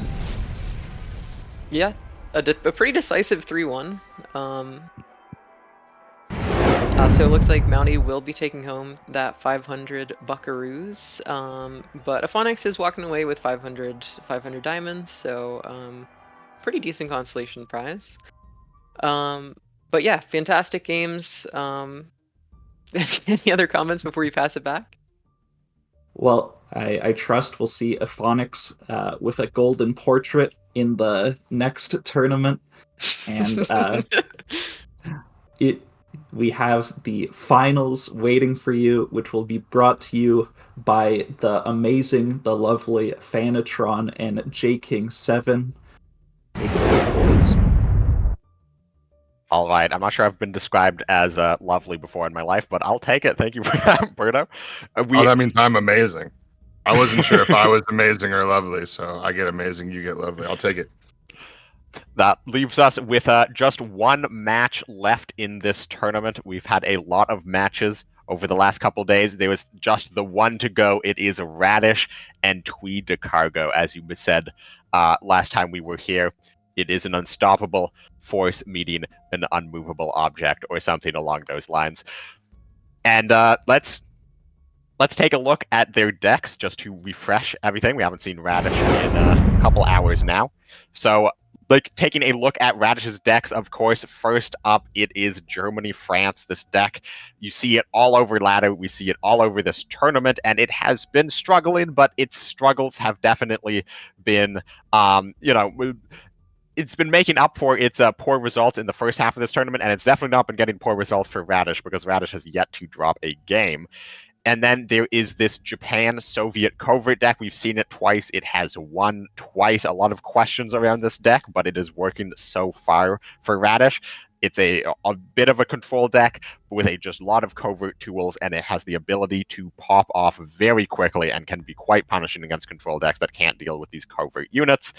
The third deck is a US-France 3-operation list. We saw Maudi finding great success with a pretty different version of that list in the last game. This list is a little bit heavier, running less of those one drops, a few more controlling tools. So we'll see if Radish is able to continue his success with that.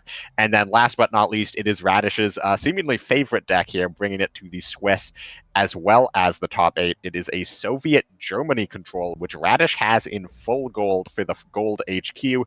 So that's quite impressive and clearly a comfort pick for him, even if it's not a deck that we see a lot of players played in the meta particularly. But his opponent is, of course, going to be the reverse sweep king himself, Twee Cargo. So Twee has a similar lineup here, starting off with the US-France Throp deck. One-offs in the French cards of a Free French Navy and a 1st Grenadier Regiment. But also carrying the mass deployment for US, which is a card that we have not seen a ton. I think we saw a tiny bit yesterday. I don't believe it was played. We just kind of saw it in hand. So always lurking. And we kind of have yet to see one of the Throp decks really pop off in terms of like some huge credit numbers. The deck has definitely been performing, but I don't know that we've quite seen it truly high roll. So that could be exciting. Next, we move on to, I believe, the only German-Finland deck that was brought in top 8. We saw this a little bit in the previous Twee de Cargo set. The Finnish boys offering some protection against the temporary draw restrictions on some of the Finnish cards like Prolonged Siege and even Molotov Cocktail. And then the one-off Strike from the Woods, a sort of interesting pick, providing some pin and possibly some removal. Then we move to a Brit USA deck that has been a Commando deck, and we've seen the Commando decks hitting pretty hard so far, and those have been working pretty well. Not much to speak of in terms of interesting takes as far as Commandos go. Pretty standard Commandos, but certainly something to be reckoned with. And then, of course, probably the MVP of this tournament, another Soviet Italy deck. Another big chonker, as they like to say on the interwebs, with some real big cards, some real nice targeted removal, and of course the AoE and elites that Soviet brings that are just so incredibly powerful. And alrighty, we have the bans coming through. Radish is going to be losing his 3-operation deck, leaving him with Germany, France, Soviet, Germany, and Japan, Soviet. And Twee de Cargo is going to be losing that Commandos deck, which is very interesting to me. Again, we've talked a lot about bans in this tournament, and bans seem to be changing as we go through. Even Radish, in the opening game of this tournament, banned out his opponent's Germany-Finland deck before going for the 3-0, but deciding this time, you know what? I'm not afraid of Germany anymore. I'm much more afraid of Commandos. So that's a very interesting ban coming out from Radish's point of view. And then from Twee's point of view, I think he's pretty consistently been banning that flop deck as just not really wanting to face that very heavy deck with his control lineup. Would you say that it's safe to say in the same way that German France has sort of underperformed in this tournament sense that Commandos has overperformed? I think that would be fair to say. We haven't seen too much Commandos. It was only brought by 2 of our players, but it has won most of the games that it's shown up in. It has only lost once. But that is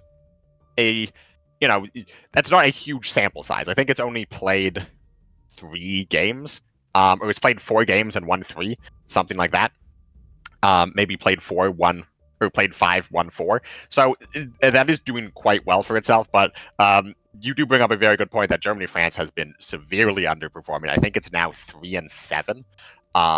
If my tally is correct there. So that might be Radish might be a little concerned because it's Germany-France was banned in round 1, so he didn't have to play it. And I forget if it was banned in the semifinals or not.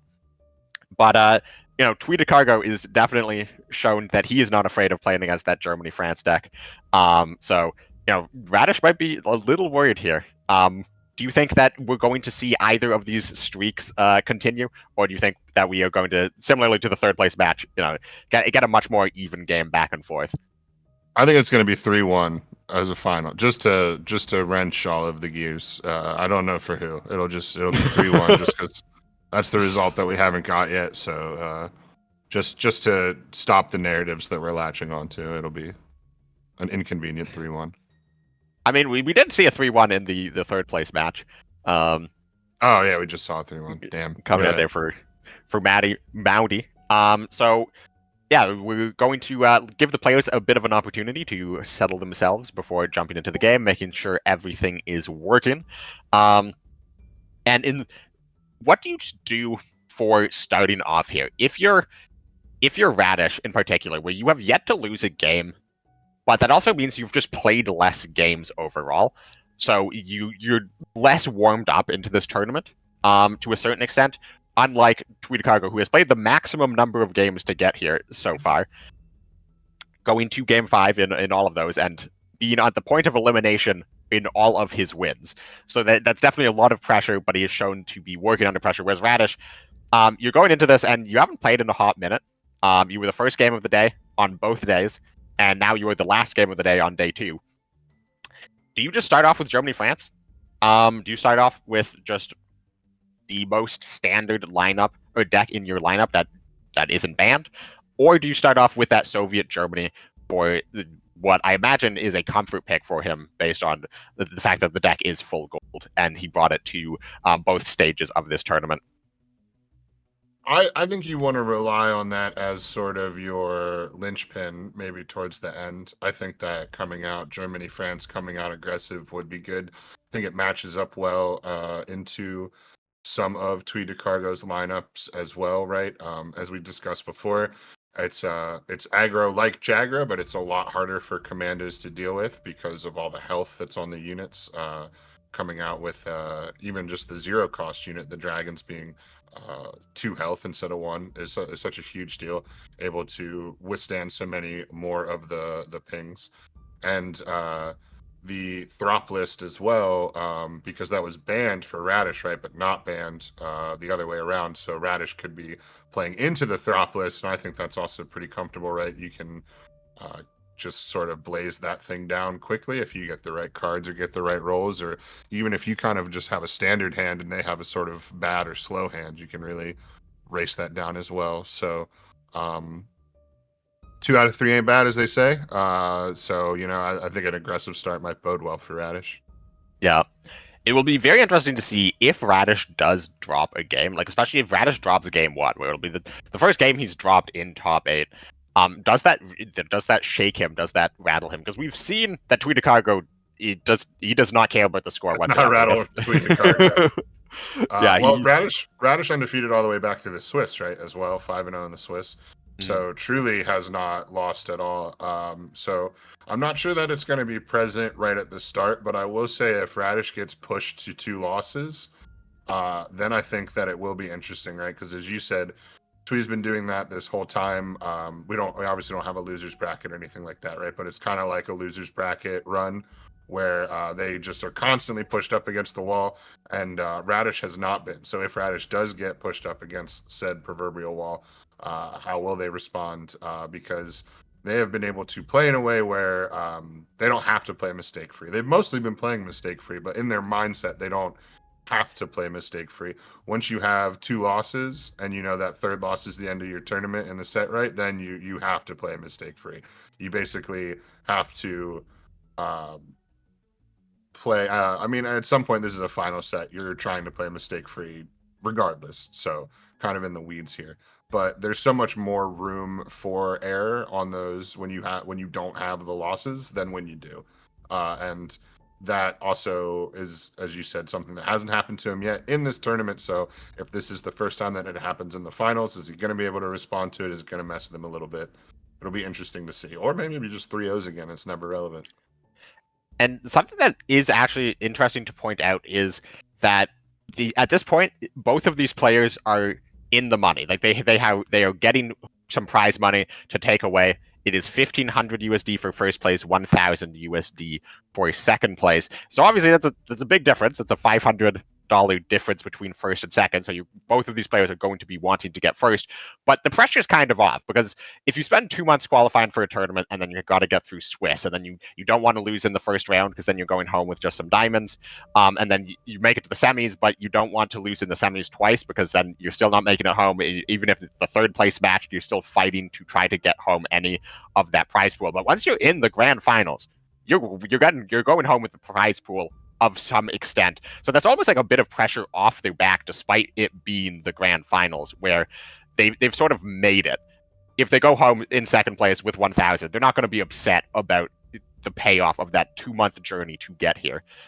So maybe that will be a bit of a freeing experience for both of these players. But both of these players have also shown that, they have a lot of resilience. They're not cracking under pressure one way or the other, even if they've taken two very different paths to get here. Yeah, and Radish, I would still say relatively new, right? He's not someone that I'm super familiar with. I don't think this is his first tournament. Is this his first OCC? As far as I'm aware, this is his first time making it into at least an elimination stage. I'm not sure if he's played in qualifiers before now. Honestly, I think that was what I thought, and my gut honestly was just he's played so well, he's played so experienced. He's have so many matches under his belt for the month, playing with a fully gold deck. Whether this is his first tournament or not, like, it's hard to tell, right? Like, he certainly looks the part, acts the part, is the part of an extremely experienced player. So really impressive as well to just come into your first tournament. And we're talking about how you haven't even had to think about playing mistake free yet, and we're all the way in the finals. So really impressive, and hopefully that means a lot more from Radish in the future, right? 2 more big events this year before the World Championship, I believe. So plenty of time to make some additional impact before the big dance. So really nice to see more players coming out of the woodwork here and really making an all gold deck. I don't have an all gold deck. That's something that's actually really fun about seeing new players make these deep runs, make these very impressive runs, because you never know if this is somebody who is going to be a bit of a flash in the pan. We've seen that before, where you'll have a player just come out and have a monster tournament, and then they just never really show back up again. It could have just been, they just get busy and can't participate in stuff. It could have just been they would just had a series of very fortunate games that lined up. They could have just had a very good read on that particular meta. Could be any number of things. But it also, and anytime you see a monster performance like this, it's always possible that this is going to be like the next champ. Like, this is going to be like the next GOAT who's going to start winning everything and be like the name to beat 6 months from now. And we all look back at this tournament, and this is where they came onto the map. So it's always fun to see new players showing up like that, because you always take a note of their name, because you never know who's going to be, sticking around and who's going to be, just sort of one-hit wonder here. But Radish definitely going to be wanting to print his name in KARDS history, going up against Tweetakargo, who, he's already made a bit of a name for himself in the last year. I was going to say, super cyclical, right? Like last year, we would say all of this about Twee. Like, everything that we could be saying could have been said about Twee, who at this point in the last year has shown some real staying power in these brackets, in these events, with results, with success. Not a ton of like true wins, right? But some really great, what you would definitely call success in these brackets. But I'm not exactly sure Twee has a full championship under their belt, so I'm sure that they would really like to get one. And today would be certainly their best opportunity so far, I believe. I believe you are studiously looking into such. I sure am. Tweetakargo did win actually the final OCC that we had, OCC number 54 in November, coming in there and winning their first OCC with their last opportunity. So making their name, stamping their name on the OCC history with the Right. last chance, at least in that iteration of the OCCs. And although that was months ago, it's not too many tournaments ago at this point, right? With the new structure. So definitely showing that this is sort of their time. The last year went really well for them, and here to build on that in 2025. And this is certainly a great start. Yeah, and as we were mentioning the cyclical nature of players, and how like you sort of have like these almost like generations of cards players, because sort of last year was the Tweeta Cargo and a few other players sort of coming onto the map and making it deep into tournaments, and there being the new players. Lemon and some of the other ones, yeah, especially from some of the newer Chinese players, the really, really growing and strong Chinese scene. And the year before that, it was Spoker and 66 Better, who were the new names on the block. And like who are these new guys showing up into tournaments every now and then? And now Spoker's the world champion. 66 Better is just qualifying to every single tournament. He didn't make it to the top 8, but he was certainly playing in the qualifiers. So yeah, it's really impressive to see just like how these players sort of make names for themselves, and it's these moments where like this could be the start of the of sort of Radish's reign. But we have here we are getting into game 1 by the looks of it. A bit of a technical difficulty for one of our players, but all figured out now. Getting right into our match. I believe actually one of our players switched to mobile to facilitate making sure that we run mostly uninterrupted here, so we certainly appreciate that. Yeah, it's I've definitely tried playing a tournament from mobile before, and it's not fun if it's not something you're used to. So hopefully that doesn't he's got the stylus out. He's got the stylus out for the touchscreen. We're being exact. And by the looks of it, it is going to be Radish on that Germany-France, as we mentioned, starting off with just the aggression and the most standard deck, the deck that you can probably most easily trust for a opening win that has good matchups across the board for the most part. Whereas Tweeta Cargo is starting off on that Throp deck, and really which I like for Twee as well. Yeah, really thinking about what he wants to keep. Obviously, you're keeping War Machine. It's a ramp deck. You're not crazy, but I definitely like I feel like you could probably peg Radish as starting out with the aggro deck, and that's probably not going to feel that great into commandos. Certainly the big heavy control deck can deal with it, but it certainly can have its problems too. So I do feel like the Throp deck, well, you could maybe make a case that the Soviet control might be a little bit better into this, but and Radish is starting off with the first, if I recall correctly, the first Dragons with Frida into 35T of the tournament we've seen. There was one player who had the opportunity to do so, and went with a different line. But this is just a very aggressive start, and Throb is definitely the deck you want to get this type of start against. However, Pathfinders is a very good response. Yeah, that is really going to throw a wrench in the gear here for Radish, but again, that is basically the start of starts, following it up with the turn 3 tank as well. Now really prepared to send some stuff to the front line very quickly. And here's the eternal question of Throp. Do you want 3 health or do you want a card? Tweeta Cargo's hand is looking very small, so he decides he wants the card. But again, you are against an aggressive deck. You're already down on health. Top deck Dragons doesn't want to play it because he wants to get the op cost reduction on the Whirlwind, coming down as a 5/6. With the tank maneuvers so good, gonna get that trade. The Terribles definitely had to go. It's interesting to me that Radish chose to trade out the Terribles and not the Moroccans, because this is just going to continue to heal. And, you're not a discard deck. You don't want to give your opponent free card draw, but you probably care more about their health total than the number of cards in their hand for the most part. So we'll see if Radish ends up regretting this now that the Moroccans have healed another 3 and are sticking around. Yeah, it's certainly interesting. My gut was to agree with Radish on taking out the draw as well, but The heal is certainly going to be a problem. We'll actually see the suppress, which I assume is going to enable the very nice 5-3 into 5-5 trade. We're going to get a couple extra dollars off too.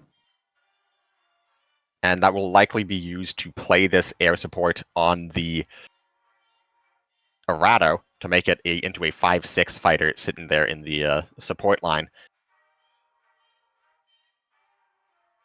Radish perhaps just making sure all of his I's are dotted and T's crossed. Chooses to just go aggressive with the Samua. Yeah, which I don't hate. 24D here still going to get its cost reduction off of the suppressed cards, massive 3 operation, and that's going to be the end of Samua. But this is a lot of damage coming out from Radish, and Twee, they have the call to the colonies, but 4 credits heal 8 doesn't matter if you're just going to take 8 damage on the board.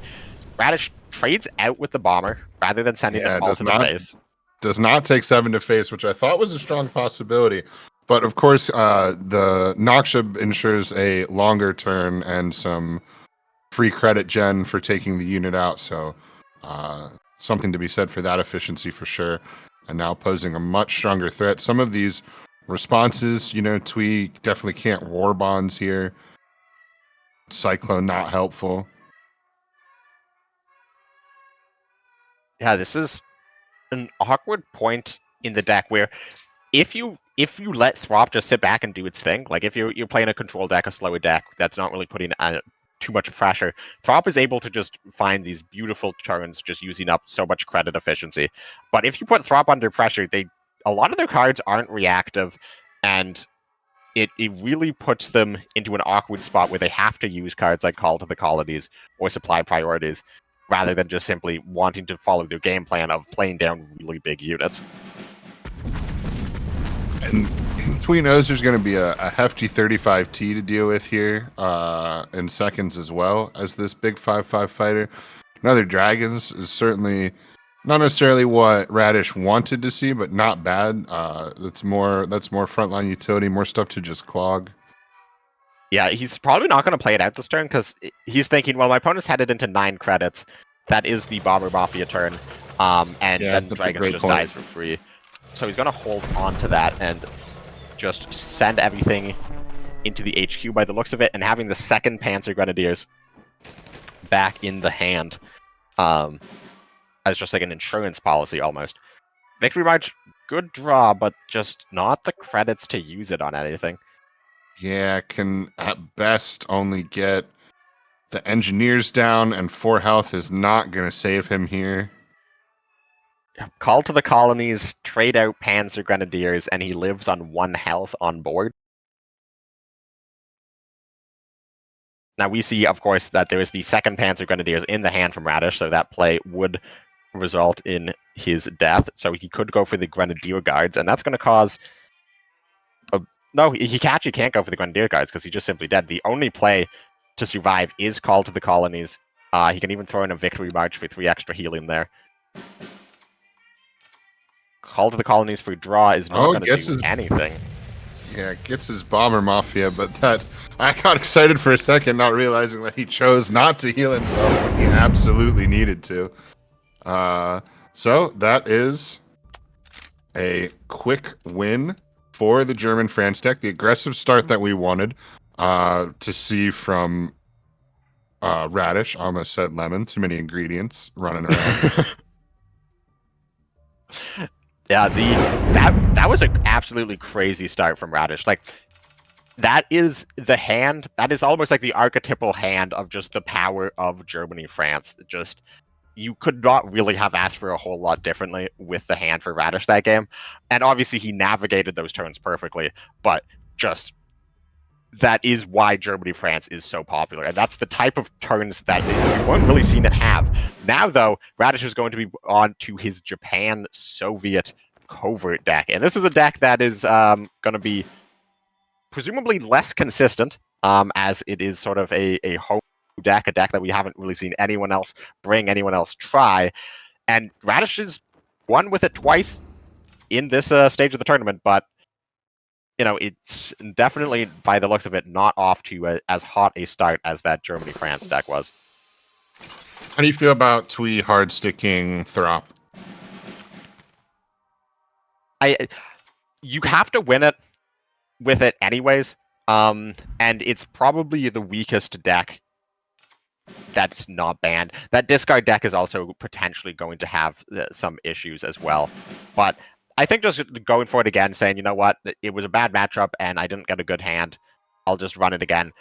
But we saw Radish absolutely destroy a Throp deck yesterday with this Covert deck, where the Throp deck they played down these slow infantries, but they weren't able to reveal the Covert units. They weren't able to stop the BTNs from growing, stop the Shogays from getting up to the front line and getting value trades. And that's a very, very big issue, where a lot of Radish's units have high attack.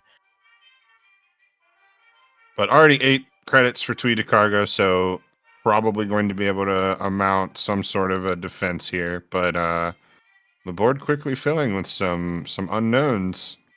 Yeah. Some known unknowns. Maybe Michigan attack into... But that's the issue, is you want to attack into the Covert, but you're worried that it's like, oh, well, like if it's Shogay, and I leave the shock unit up, and now Michigan's at 1 health, which isn't particularly useful for anybody. If it's a BTN, it shouldn't be at the point where it kills Michigan, but if it is a BTN, you want to attack it now before that attack gets up even higher. So he does go for the Michigan, decides to hit the shock unit, and Radish saying, you know what, I don't care, I'm just going to rip a covert operation. I'm filling the board with secrets, what are you going to do? But this very crucially gives Twee Cargo the opportunity to get a B24D off, plus the credits from Michigan. That's going to be even better. And now it's just going to start ripping away these covert units, takes out that huge separate BTN. And this is where covert struggles, is if your opponent just plays a single bomber or a single artillery, it's essentially just over. They're just going to be farming you. And you can see the tech for that too, right? You can see the anti-air gun in Radish's hand, but unfortunately that does 4 damage out of 5. So finding that last damage is going to be quite difficult. Yeah, and this is we don't know what the covert unit is that Radish pulled off covert operations, but it is 2 of them. And there is 1 Kawanishi in the deck, which, if it's Kawanishi, pushing up this guard to the front line, huge issue. Instead chooses to push up the Michigan, just slow some things down. We see a separate BTN drawn, which makes it less likely that the one pulled off of covert operations was a BTN. But again, there's a pair of it, and it was the Kawanishi that he ripped, so that is a second Kawanishi in the support line. And I think that this is something that speaks to this deck, right? Like, obviously, most people not prepared to play this at all. But what also comes into play, whether you're prepared to play this or not, is the amount of considerations a player has to make, the amount of decision treeing that you need to do against the covert deck. Because if there's multiple covert units out and you're trying to think about what those covert units could be to inform your decisions, you're basically having to do that for multiple times for multiple units on the field, which can possibly cascade all of your different decision trees. So like we're talking about something that might be the most complicated to play against. It's just that it hasn't really been utilized fully at a tournament level. Like a true covert themed fully deck. It's definitely been tried and to some success. So this is a lot happening, both for this game, before the meta as a whole here, I feel. And yeah, this is, I have to say, again, Radish playing the hand that he is given excellently. But this is the second time that Radish has hit the only copy of Kawanishi off of covert operations, and it's been specifically Kawanishi that has hard carried him in this. But this separate BTN is going to be massive, and it just barely dies to the B24D. But that is another round of +1/+1 buffs off the recon. Yeah, now able to take care of that with the artillery. Another 24D though.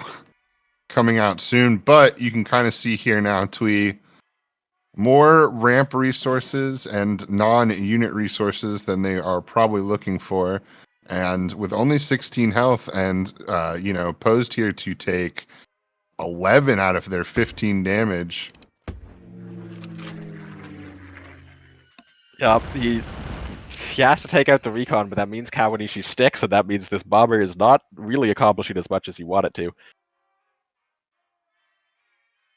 Yeah, this is looking really good for Twee. Not so many cataclysmic meta shifts as I might have predicted seconds ago.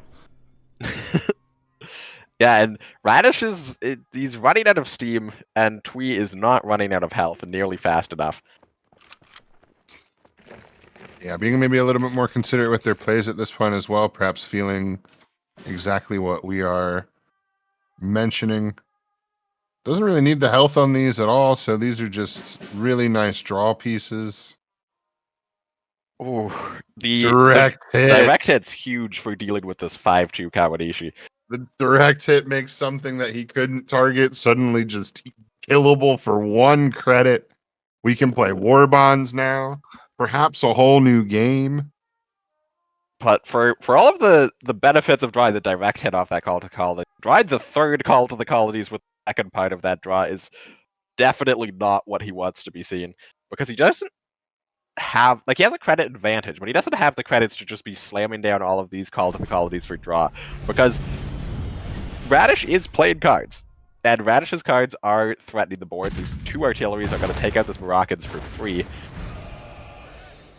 And a second covert operations. This is almost certainly a Shogai.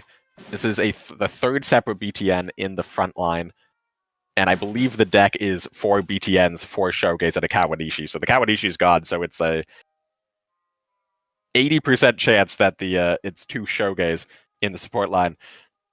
And, that's 2 5-1s, but it's 2 5-1s that don't get affected by Bomber Mafia as long as they are under wraps. Could we see a massive deployment? I would enjoy it. I would enjoy a massive deployment. Oof. Hits the BTN, hoping it was a Shogai. Hoping that was just a 5-1 that would get traded away, but it was not. And I don't think we're going to live to see a massive deployment. Yeah, this guard doesn't really do a whole lot. You kind of have to play down Jasko. But there is the Raiding Brigade to take it out regardless. It's not going to be quite lethal on this turn, but just holding on to the Jasko, saying, you know what, I need to find Le Terrible. There's 3 in the deck. The shifts in this game, very dramatic. Free French Navy. Oh. Yeah, you really are looking for second Bomber Mafia.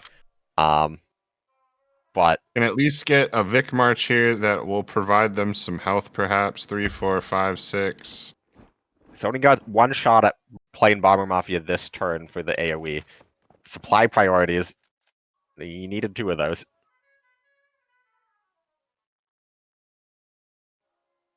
And I suppose he has a shot, doesn't guard it, draws the Bomber Mafia 1 card too late. He can victory march and he's not dead. But barely. And actually, no, he is just, well, there's Raiding Brigade artilleries, that's 5. I don't think there's the credits, that's 7, 8, 9, 10, 11. Nope, he is exactly dead, exact credits, exact damage. Oof! Let's see if Radish can see it, can find it, can put... You realize if Radish does this, we are at exactly where we said we would be. We are at a Radish 2-0. Both players technically primed in the position they most want to be in. And Radish sees it, immediately takes out the guard, stops, double counts. Raiding Brigade on the Jasko. And it's not even it's not even, it's actually the 4th separate BTN, but they were up to 5 regardless. So it is still going to be that 10 damage coming in from the coverts. And that is the covert deck being 3-0 in the top 8. That's incredible. what we have, our true unmovable object now in place. Twee sitting on 2 losses. You can't get the 3rd loss. That's the plot armor. Radish having no problem getting his 3rd win in the 2 opportunities that he has furnished for himself to get a 3rd win. Something has to give. And it's all going to come down to that golden Soviet German deck. You said at the start that you thought he'd keep it in his back pocket to just be, that rock he can rely on to get across the finish line. And here it is. How does it stand up against Throp? This is probably going to be the hardest matchup for Radish. Certainly the hardest matchup so far in this set, and probably the hardest matchup of the possible matchups for this Soviet Germany. But Twee's looking at his hand. Calliope is a card that I feel like the Throp players are running Calliopes. I think in almost all of the decks run at least 2 Calliopes. I feel like I haven't seen this card the entire tournament somehow. It's just consistently in the bottom 10 guys in every Throp player's deck, which is sometimes a good thing, sometimes a bad thing. Twee does pick up a War Machine, though, for turn 2.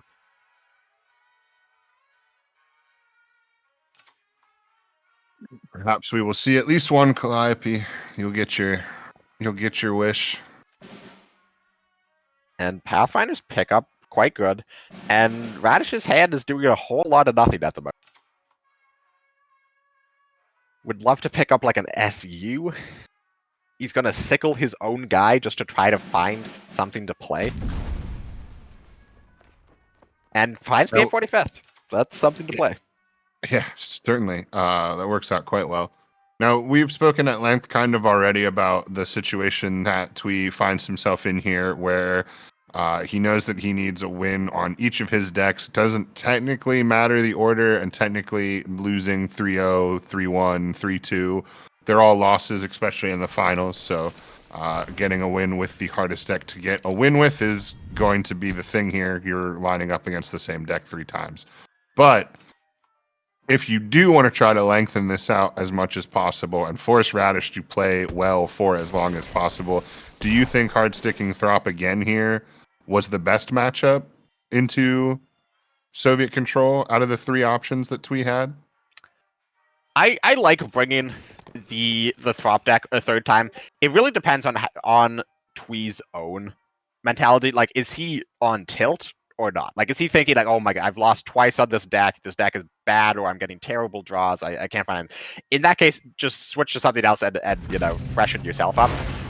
But if he's feeling well, if he's feeling confident about his chances, if he's in a good headspace, absolutely, I think sticking on this Throp deck is the right call, just because, it's the deck that you're already in the mindset for, and it's going to be a relatively favorable matchup. And we saw Twee going down in this exact position where it was down 0-2, back against the wall against Soviet control as the 3rd deck. Now, that was a Soviet Italy control deck, quite different than Radish's Soviet Germany, but with the matchups across the table, I have to imagine Soviet Italy was actually better into Twee DeCargo's lineup than Soviet Germany. So I actually think on paper, Twee has a better shot at pulling a reverse sweep than either of the last 2 reverse sweeps he has pulled. Now, that does not take into account Radish as a player, because Radish has been essentially perfect so far this tournament. Truly just the web of matchups on paper, lining up, as you say.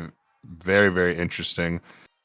Okay, choosing the direct hit there, and then I have to assume we're going to kill at least one of these free tanks to prevent our Calliope from dying for essentially no cost, but some operation dollars. Oh, looks like that's going to happen anyway. That is easily the best draw in Radish's deck to find off that sickle, because he was ending this turn on 2 credits no matter what, and that is by far the best 2 credit card in his deck, because Twee does not have any easy access to suppression. So that is going to be a hand refill, and Radish's deck can lack card draw.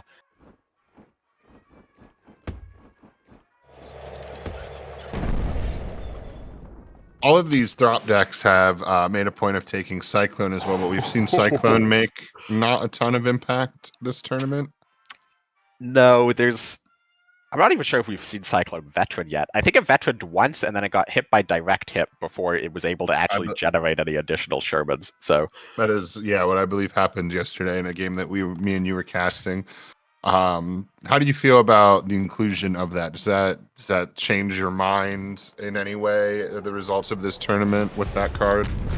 I have never been a fan of Cyclone Division in Throp, and this tournament has absolutely not done anything to change my mind about that. I think Cyclone Division can be a very powerful card. I just think that it is helping out in matchups that you are already favored in, and Throp needs more cards to help out in the matchups it's not favored in. I think you're going to increase your win rate spread in general by cutting cards like Cyclone and Mass Deployment for more of these 1-drop 3 operation cost units that can help you draw more cards with Le Terrible, or heal with Moroccans, or just have cards to play in the early game if you miss War Machine. However, in a tournament setting, you might not just be thinking about your matchup spread as a whole, you might be thinking about targeting specific decks. So if you're trying to target down specific control lineups, it can work. And here against Radish's Soviet Germany control, Cyclone Division is definitely proving to be a bit of an animal. Yeah, the other double-edged sword of the double-edged sword, though, so a third edge possibly. Radish able to generate a whole 8 health off throwing a heal boys into that Cyclone Division too, and that is certainly not nothing. Yeah, and he's got 2 Shermans in his hand. He can veteran Cyclone this turn if he wants. Doesn't feel particularly advisable. Most likely going to go for that Bomber Mafia. And with Radish sort of sitting with a semi-wide board here and a hammer, Cyclone, whether veteran or not posing the scariest of threats. Now, these are the 3 smallest options you can get off of Bomber Mafia, but Havoc here is actually quite good because it lets you take out one of these SUs while it's still guarding up on the Havoc. Another Mechanized picked up for Radish. Yeah, Havoc providing a very efficient play. Could have even thrown Jasker down. Chooses not, doesn't really feel the need to. I would probably agree with that. And here's interesting. You can hammer and trade out to get rid of Cyclone. You can hammer the guard and trade to get rid of the Havoc and keep your tank around, but neither feels amazing. It also sickle Cyclone. Maybe you walk into another sickle. He could crossfire. I don't think there's a crossfire to fully clear without trading. But he can sickle hammer crossfire. Take out the Cyclone and Havoc. It does look like maybe what he is looking for. Yep. And there's certainly been worse crossfires. That is for sure.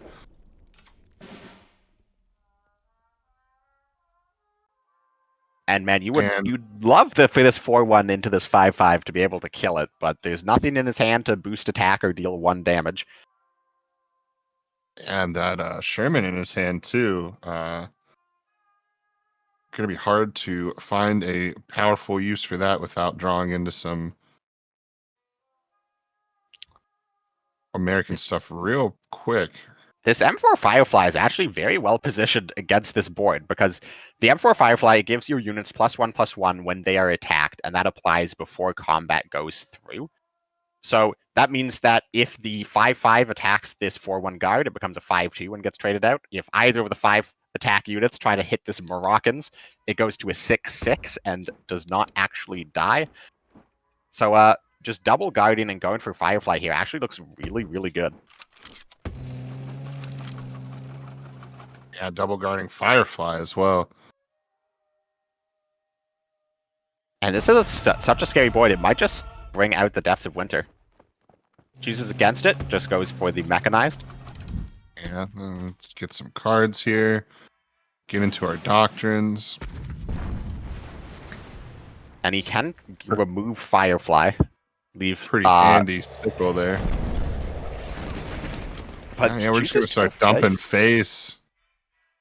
You chose to guard how you chose to guard, pal, and you know, I'm gonna tell you something about it. And man, Tweet Cargo just cannot find Le Terrible to save his life. And that's one of the issues of Throp is it's very reliant on Le Terrible as a bit of an engine, similar to the mobilized decks of old with the Potez, where if you draw it, you can do some very crazy things. But Oh, if please put down Jasko first, right? If you're gonna be making all those moves anyway, you're not too worried about the backline slot, that 4 health. He has to save Jasko, I think, for the Le Terrible. Maybe he wants to throw down Sherman, just because he doesn't have any US units on board. Right. But maybe he's saving it for like a Michigan top deck if the front line's empty, but that seems a little ambitious.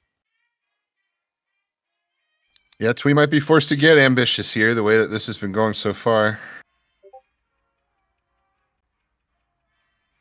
Just a raw Sherman, which is going to feel bad.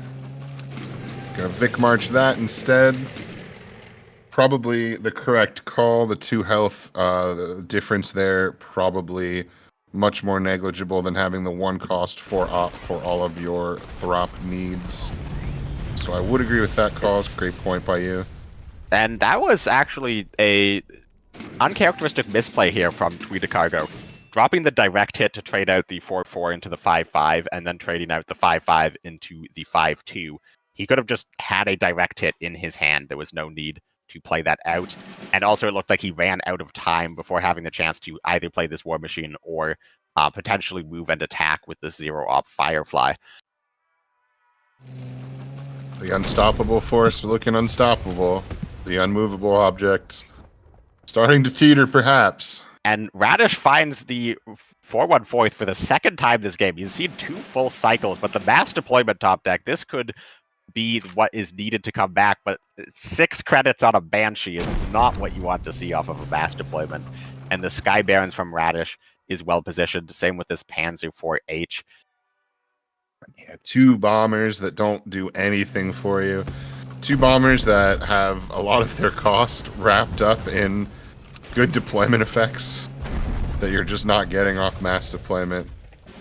And that 10 credits quickly has been wasted. 9 of the 10. Or I'm sorry, it was 13, right? 12 of the 13. And this is just brutal. And this Panzer 4H is also going to give this SU in hand blitz if he wants to go for it. Really, Radish can do no wrong here. And, I mean, this is just... It's looking like Radish is about to go a full 9-0 in the upper side of the bracket after 5-0 in the Swiss. And, I mean, it's a combination of perfectly playing the hand he is given, but, man, the hands he is being given, amazing. Yeah, but he is not missing, and that in and of itself, first tournament as well. Super, super impressive. Just needs to wrap this up. I don't really even imagine he can fumble this. No, it is difficult to imagine a world where Tweet Cargo can dig himself out of the hole he has found himself in. He needed to draw a Le Terrible a couple turns ago.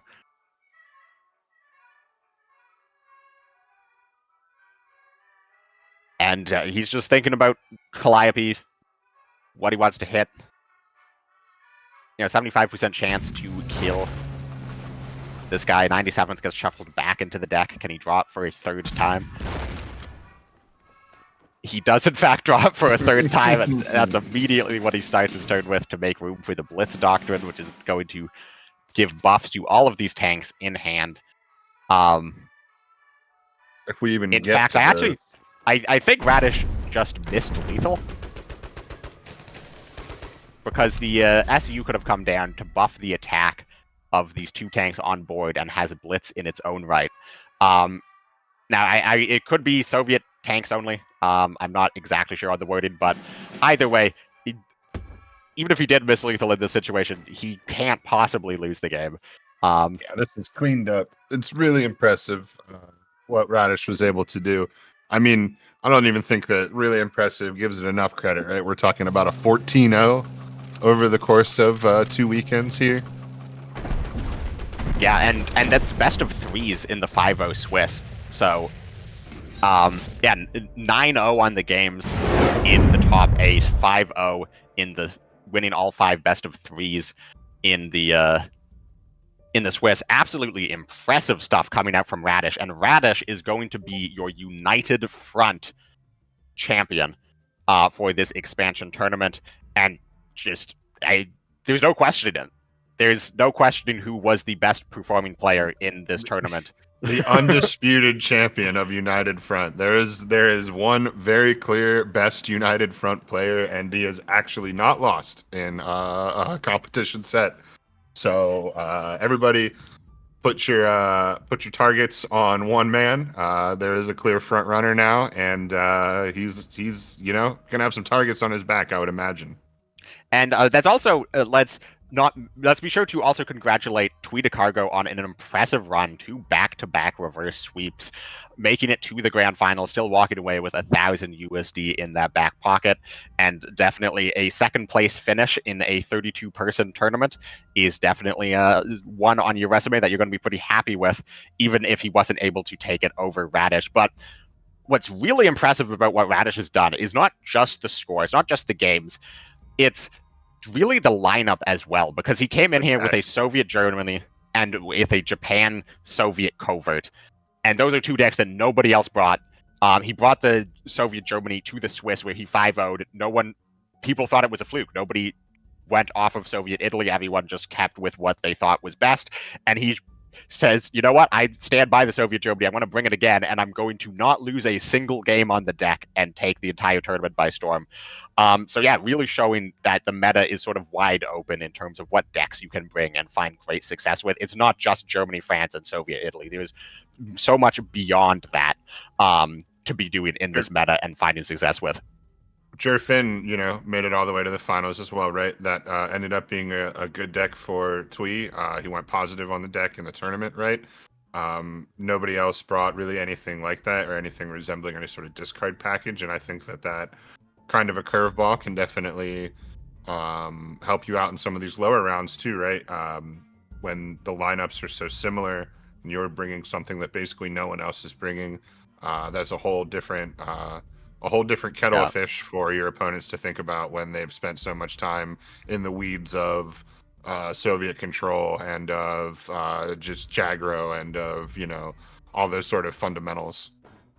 And honorable mention to Top Chef, who he did bring Germany, Finland as well, but it got banned out in the first round, and then he got the 3-0 Radish experience. So we never got a chance for him to see that play, but perhaps showing that those players work together coming up on that lineup. But let's take one final look at the bracket, see who Radish beat on his path to victory. 3-0 Top Chef, 3-0 Ezim or Maudi, and then finally 3-0 Tweedicargo in the finals. And then on the lower half of the bracket, you have the much closer games, of course. 3-2 Tweedicargo over Nuff, 3-2 Ephonics over C, and then 3-2 Tweedicargo over Ephonics. And then our only 3-1 of the entire bracket in the bronze match, Ezim taking 3rd place over Ephonics. Both of those players also having amazing tournaments, of course, making it to the bronze plates match. But that is going to be it for this tournament. Congratulations to all of the winners. Congratulations to everyone who made it to top 8, because that is a multi-month process to even have made it here today or yesterday. So huge round of applause to all of these players for putting on an amazing show. And thank you to all of the casters. Thank you to production. And that's all from me. Thanatron, do you have any closing remarks? Radish should change his favorite card to Victory March, because he just went on the best Victory March that we've seen in quite some time. Absolutely. Well, that is going to be it from us. Thank you, everybody, for tuning in to the United Front Expansion Tournament. We will be back in 3 months' time with new players, new cards, and same old format. So with that, we'll see you next time.